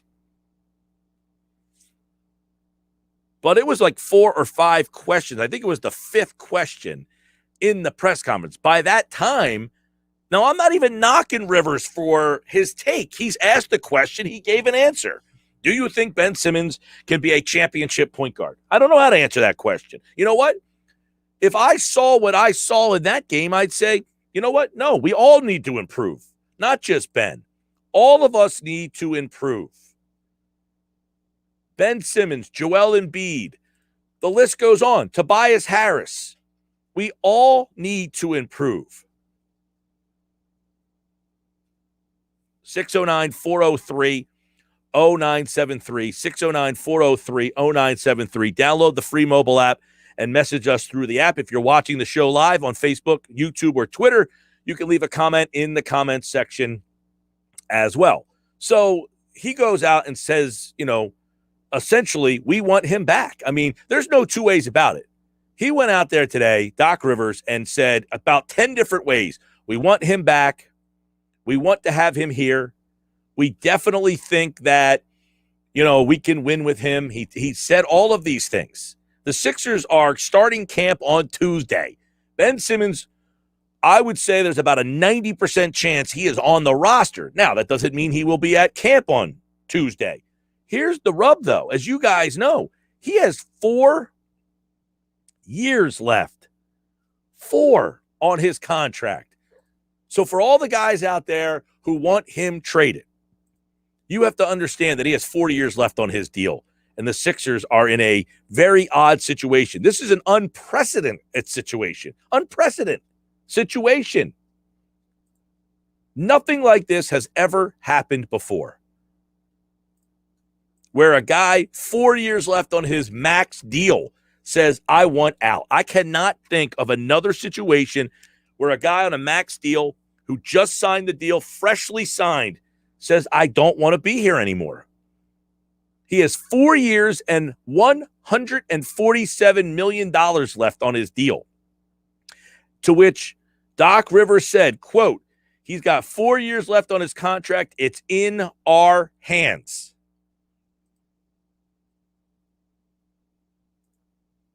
So you guys see the Sixers' course of action there. They are digging their heels in the sand. They are digging their heels in the sand. They are saying to Ben Simmons, your intention is to never play for us again. That's great. Is your intention also to never get paid? Because those are 2 different things. I can come out with all the machismo in the world and say, I'm not showing up to work. And I might feel great about my stance is I don't want to work here anymore. I'm not showing up to work anymore. And my work would say, that's great. We don't have to pay you anymore. Ben Simmons needs to do what grown-ups do. Whether you're happy with your job or not, show up to work. And if the job decides, hey, this isn't working out, we'll move you, then guess what? They'll move you.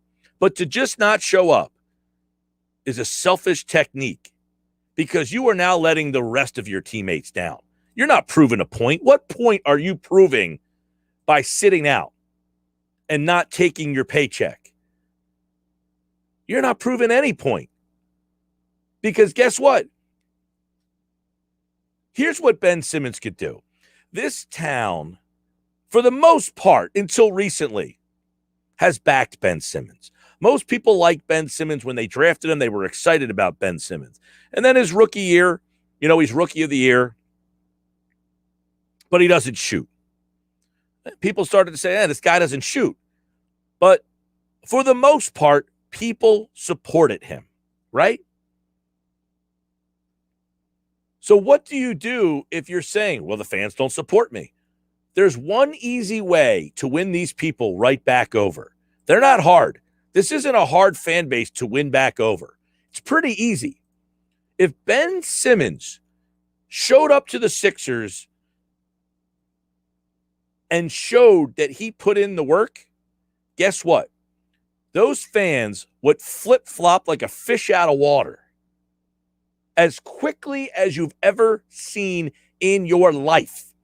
All of these fans who say, oh, he's this, he doesn't do that, he doesn't do that, they would flip on the dime to support him. These fans are dying to support Ben Simmons.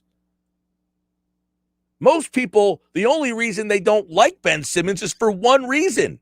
The other 10 things he does, they don't even pay attention to. And that's the rub in all this, is as Doc Rivers said today, look, I supported this kid, all the things that he's done.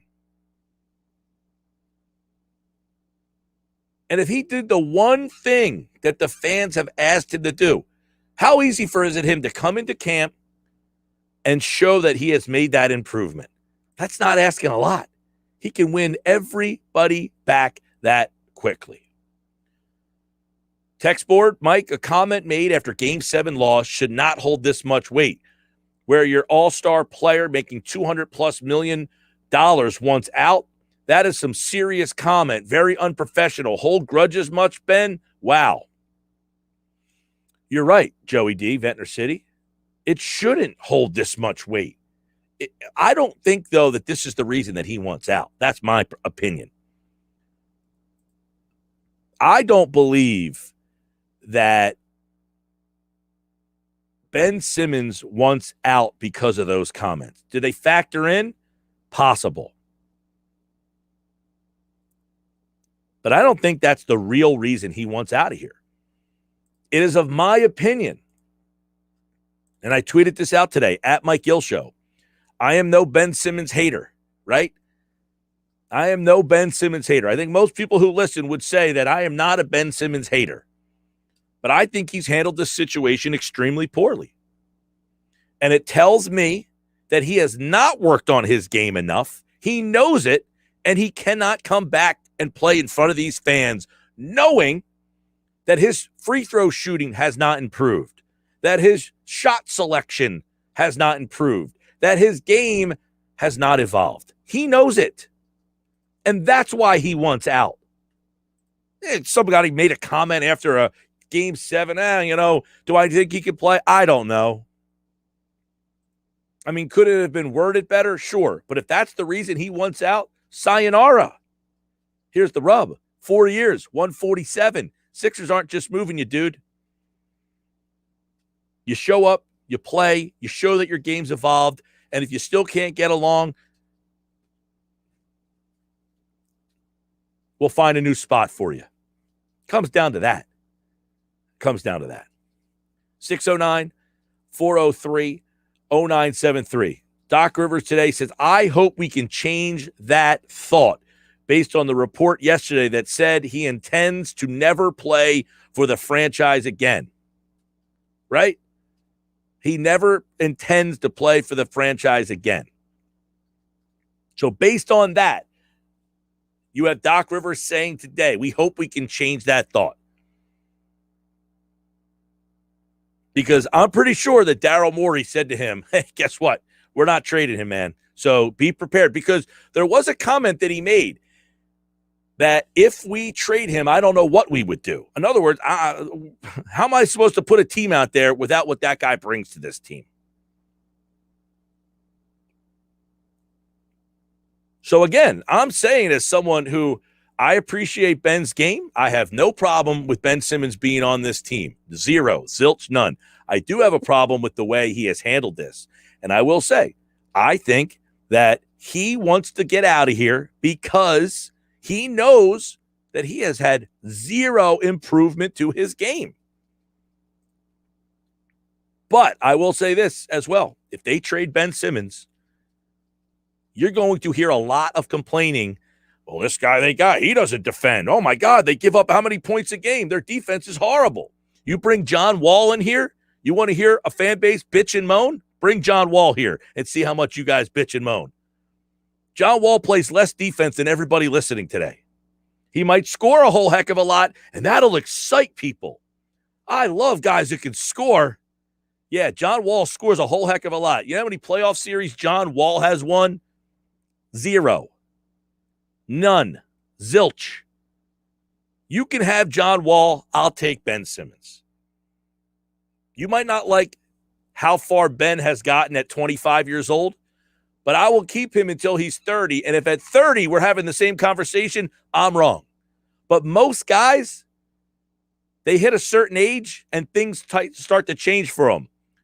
I.e., Joel Embiid. He wasn't ready to win at 24 and 25. We had a lot of problems with Joel Embiid. Didn't have those problems last year. And I bet you don't have those problems again the following year. Patience, my friends. Most of you don't have it, but you sure like to watch guys score. John Wall puts the ball in the basket a whole heck of a lot, but he doesn't win a whole heck of a lot of games. You take the guy that scores, I'll take the guy that wins games. Sports Bash Live, 97.3 ESPN, the free mobile app. Download it now in the Apple Store or Google Play. Sports Bash this hour. Got to tell you about my friends over at DraftKings. It's been a great start to the NFL season. We just talked about it with John Clayton. It's only getting better at DraftKings Sportsbook, the official sports betting partner of the NFL. DraftKings is kicking off another week of action by giving all new customers a can't-miss offer. Bet just $1 on any football game this week and receive $150, in free bets instantly, no matter what. And this football season, all customers can swing big with DraftKings same-game parlays. Same-game parlays allow you to combine multiple bets for a bigger payout. This week, place a same-game parlay on any NFL game, and you'll be credited up to $25 if your bet loses. DraftKings is safe, secure, and reliable. And the best part is you can deposit and withdraw your cash whenever you want. So download the DraftKings Sportsbook app now and use my promo code 973 to receive $150 in free bets instantly when you place a $1 bet on any football game. That's my promo code 973 to get $150 in free bets instantly this week at the DraftKings Sportsbook, an official sports betting partner of the NFL. You must be 21 or older. New Jersey only, new customers only. Restrictions apply. See DraftKings.com/sportsbook for details. Gambling problem? Call 1-800-GAMBLER. When we come back, our guy Geoff Kerr is here. Talk a little NFL with him. Big NFC East weekend. Giants, if they lose to the Falcons, they would be 0-3. Plus, losing to the Falcons is a tough one to swallow. The Washington football team, who is 1-1, by the way, if they can get a win, they would go to 2-1. They're at Buffalo and, of course, Philadelphia and Dallas. Sports Bash is live on 97.3 ESPN and the free mobile app. Download it wherever you download your app in the Apple Store and Google Play.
A Wednesday edition of the Sports Bash on 97.3 ESPN.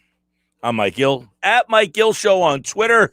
A lot of Ben Simmons conversation. You can go to our website, 973ESPN.com, for more from what Doc Rivers said this morning on KJM here on 97.3 ESPN. We're going to go back to the football. We've been weaving the football in and out throughout the course of the day. Week 3 is headlined this weekend on 97.3 ESPN. Chargers, Chiefs, Bucks, Rams, Packers, Niners, Eagles, Cowboys Monday night. You can hear all the games right here on 97.3 ESPN. And starting tomorrow night with a Carolina-Houston game for Thursday Night Football. And Jeff Kerr is back. Sports Illustrated, of course, CBS Sports. Ooh, I've been reading Sports Illustrated with all the Ben Simmons stuff all day.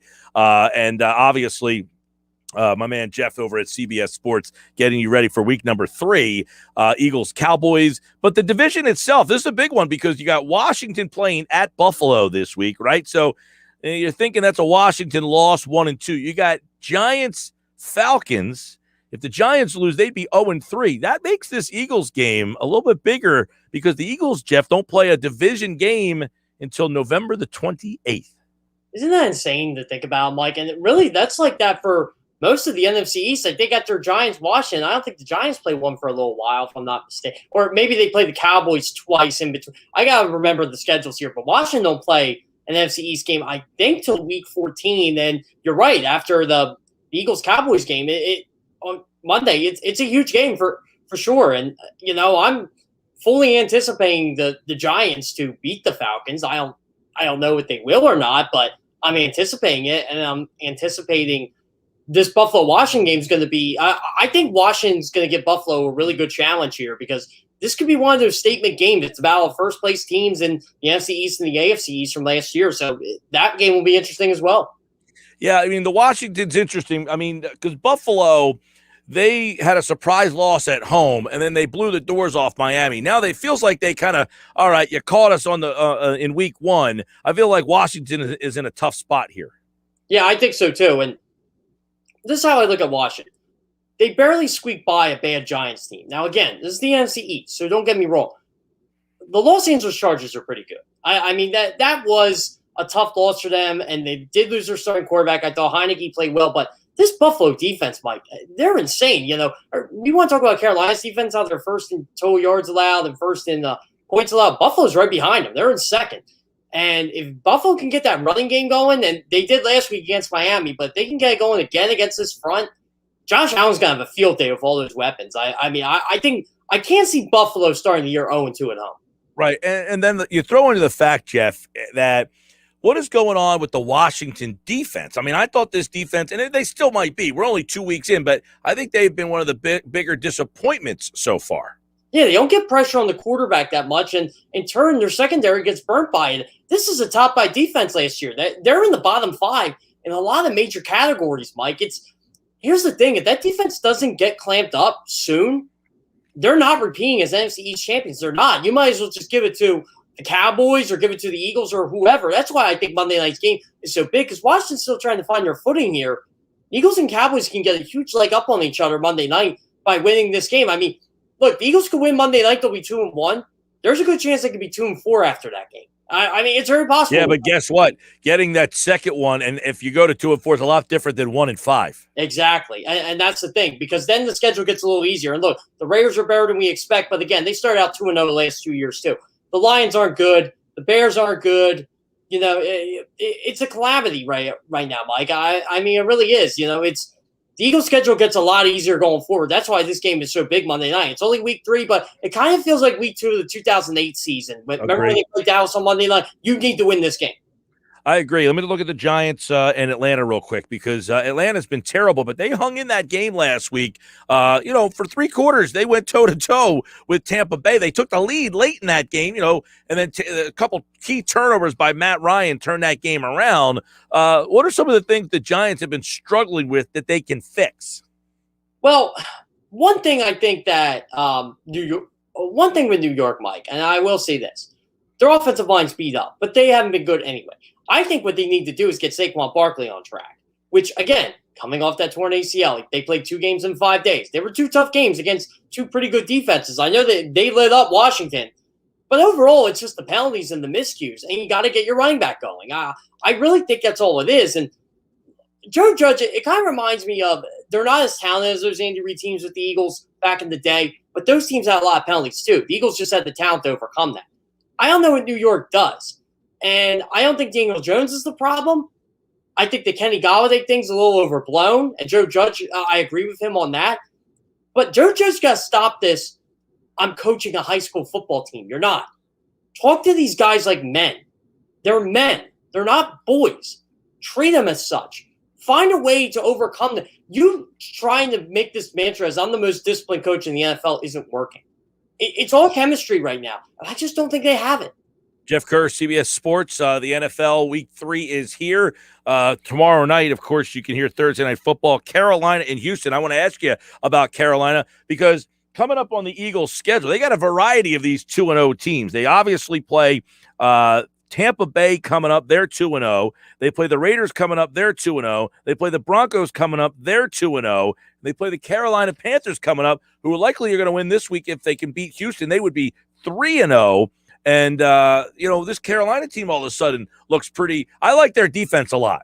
I do too. I like their team. Don't get me wrong, Mike, but they started out 3-2 last year. And Matt Rule's a really good coach. Yeah, they had a lot of injury problems last year. Yeah, exactly. Sam Darnold, again, he's a guy that I'm not ready to – I'm trying to think of the right word here because I think he's a really talented football player. It just seems like getting away from Adam Gase was what Sam Darnold needed. But I'm not ready to crown the guy yet. To quote Dennis Green here, you want to crown, but I'm not ready to crown him yet. But I will say this. They are a dangerous football team with Christian McCaffrey on that field. And their defense, they're lights out. They get sacks I think they had 10 sacks through 2 games this year. They didn't have any through 2 games last year. So, again, I think they have a chance to make some noise. But let's look at the teams they played. I don't think the Saints are world beaters by any means. I know they beat Green Bay. But handily. Yeah, handily. But I don't think the Saints are – I think the Saints are ultimately going to be a 500 football team this year. I know the Jets aren't good. They're going to beat Houston. They should beat Houston. I think Houston will play them tough. But I would like Houston's chances a lot more in this game if Tyrod Taylor played. But they should beat Houston. Then the schedule gets a little tougher. We'll see what they're made of. But they have a chance to make some noise because the NFC South isn't really that great of a division. Let's go to another one of those 2-0 teams, Denver, who is interesting this week as well. Denver. So you like Denver? I do like Denver. I'd like Denver for a while. I said, watch out for that defense. They got receivers all over the place. And look, they lose Jerry Jeudy. They're playing at home this week against the Jets. They're going to be 3-0. Yeah, they're going to be 3-0. They lose Jerry Jeudy. They don't miss a beat. And I think Denver knew this too. And we can just get a competent quarterback in here. We'll be all right. And I think they knew the potential of Drew Lock, but Teddy Bridgewater was a sure thing. And Teddy Bridgewater did have a high completion percentage of Carolina last year. He was just thrown under the bus for, long stall drives or whatever. But I don't think he had the weapons and Carolina's got weapons, but I don't think he had the weapons he did with Denver. I think Denver, they have a really good offensive line, which is a plus. Their running game is strong with Melvin Gordon and what's the kid's name? I have him on my fantasy team. I can't think of him right now. But anyway, the running game's strong. Cortland Sutton's back. I mean, he proved that. He's been great. Yeah, he's been a really good wide receiver for years. He got hurt last year. They still have KJ Hamler. They still have Tim Patrick. Noah Fant's a really good tight end. Don Reiser's a really good tackle. Garrett Bowles is a really good tackle. Don Reiser's guard, sorry. But overall, they have a really good offense, and their defense just gets after the quarterback. Von Miller's back. They're a team, too. They got a lot of injury. They had a lot of injuries last year. They're getting better, Mike. I will say that. They're getting – Well, they just lost Bradley Chubb for a while. Yeah, they did, but I think they have the talent to make up for that. And they have a really good quarterback situation. I love how they got Kyle Fuller. Patrick Surtain looks like the real deal. You still got Justin Simmons back there. That's a really good football team. It's a shame because they could be one of those football teams that end up 9-8, but I think that's because of the division they're in, not because of the talent they have. Yeah, I know. I did my Find Five, Ugly Five earlier today, and trying to find the best 5 teams in the league is tough because you got 7 teams that are 2-0, and of those 2-0 teams, I only have I got 3 of them in my top 5. I mean, Tampa, I like San Francisco, I like the Rams, But the rest of those 2-0 teams, I don't know that I'm buying yet. Yeah, I don't know. And that's the thing. The Kansas City Chiefs are 1-1. We didn't expect that for 2 weeks. We didn't. If they did lose, maybe people thought they'd lose to Cleveland or Baltimore. But again, they've had a tough schedule, and I still think they're better than a lot of these 2-0 teams. But you're right. The Rams look very impressive. The Cardinals, they started 2-0 last year, but they look just as good, if not better, than last year. Kyler Murray doesn't get hurt. They make the playoffs last year. Their defense is better. I know defense still gives up a lot of yards and a lot of points, but overall, they got talent. They can get after the quarterback. But if Murray plays like this, they're probably going to win the division. And this is with the Rams. Oh, man. You like Arizona to win that division? I do, just because overall, I think you got to win your division games, and they seem to do that. It's funny because I think the Rams are really good. I think the Seahawks are really good. I think the 49ers are really good. I've been saying this all year. I do division power rankings every week for CBS. I don't know how I'm ever going to dethrone the NFC West this year. That division is loaded. Yeah, they're very good. I like San Francisco out there. Even though they were hurt, they found a way to win. I like what Shanahan. I like the way he schemes stuff. So I've been hanging on with them. Yeah. I want to ask you about Dallas. And do you think we're going to start to see more of Pollard in the offense over Elliott? Jerry Jones seems to imply that, doesn't he, Mike? Yes, that's why I want to see if you're believing Jerry Jones. I think you have to. I think you have to do what they did Sunday to win football games. Control the time of possession, run Tony Pollard, run Ezekiel Elliott. I don't care how much you're paying Ezekiel Elliott. The job is to win football games. Ezekiel Elliott, he's a big boy. He's getting paid. It's not Dallas's fault they have a gem in Tony Pollard that they should have used for years. Run those two. Make Dak the game manager again. You know he's not a game manager, but make him one because he can beat you in so many ways. If Dallas ran their team like how Kevin Stefanski runs Cleveland, they would win 11, 12 games every year, Mike. Oh, I agree that the coaching in Dallas, first Garrett and now McCarthy, has been the biggest. The coaching staff has had them severely underperformed. Absolutely. And they still underperform. Mike McCarthy he doesn't know how to open the door correctly. I'll say. Well, if they lose that game last week, the way he managed that clock late in the game would have been a fireable offense. Absolutely. And his excuse, I ain't buying that either. I'm not. I'm sorry. I think he was like, well, I got this guy to kick this field goal and I'm going to do it. Well, no, you could have made a 40-yarder. I don't know what they were doing. I don't know what Dak was doing. I don't know what anybody on that team was doing. It just seemed like they were all clueless at that point. And Greg the Leg, bailed them out. Yeah, they're lucky that they have a guy who can, and look, fine. He had confidence in his kicker. Well, guess what? If he just misses that, you bungled that whole situation. And don't tell me you wouldn't rather him kick a 38-yard field goal than a 56-yard field goal. It's ridiculous. Yep, exactly, Mike. So, again, I have full confidence in you, too. But if you could set me up with easy questions, I'm all for it, right? Yeah, right. Well, look, week 3, we talked, you hit on a little bit earlier, to me, the schedule for Philadelphia gets, you got Kansas City, at Carolina, and Tampa Bay.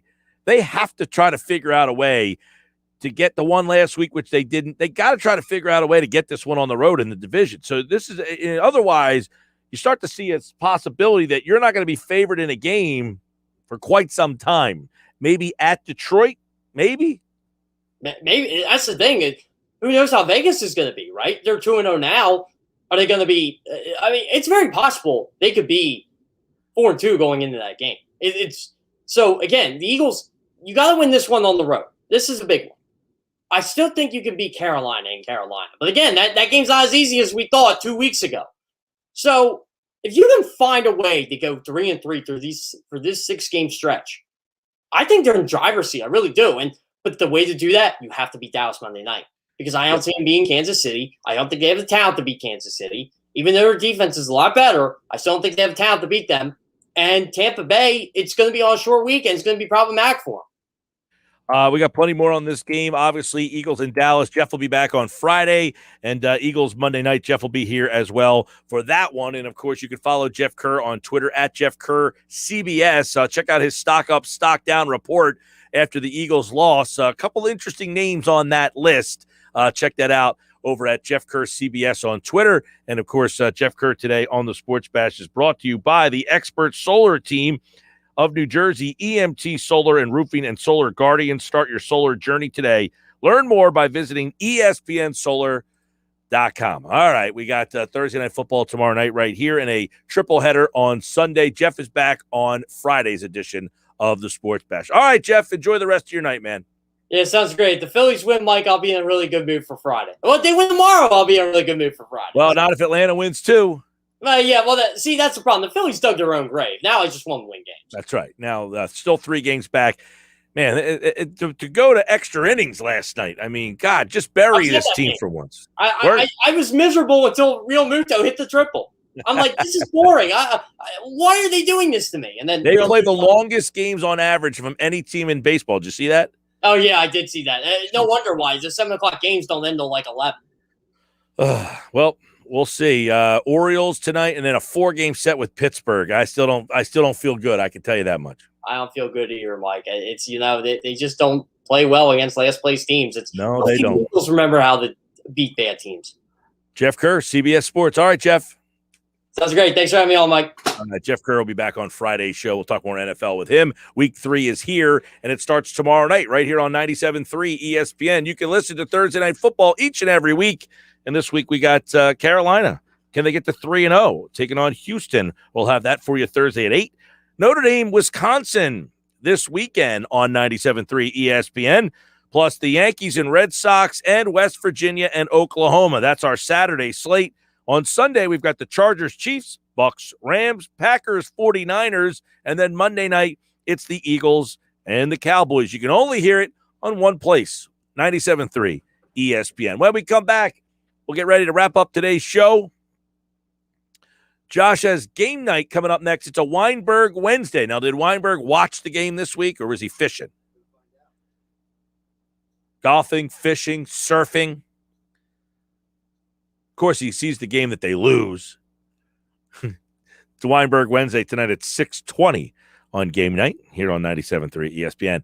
Download the free mobile app, and don't forget, you can play in this year's ShopRite LPGA Pro-Am with Pete Thompson and I and an LPGA professional. Enter now. Go to our website, 973ESPN.com. That's 973ESPN.com to enter to be a part of our foursome. We'll announce the winning name on Friday's edition of Happy Hour Friday with the PT at 4:40.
I can dig it, and we'll get ready to wrap up the show. Don't forget game night's coming up next. Download the free mobile app. I got the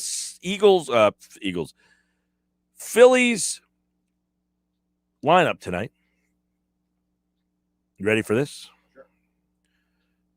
Herrera, Segura, Harper, Realmuto, McCutchen, Galvis, DD, Vierling, Wheeler. So you got Wheeler on the mound tonight against the O's. I would imagine the Phillies are a heavy favorite in this game tonight, but that doesn't mean much. But with Wheeler pitching, you have to win this game tonight. Who is going for Braves tonight against Arizona? The Braves won last night. They're the late game. They got the 9:35 starts out there. So you got to, if you want to see any, the standings, you got to wait late. So there you go. Herrera, Segura, Harper, Realmuto, McCutchen, Galvis, DD, Vierling, Wheeler.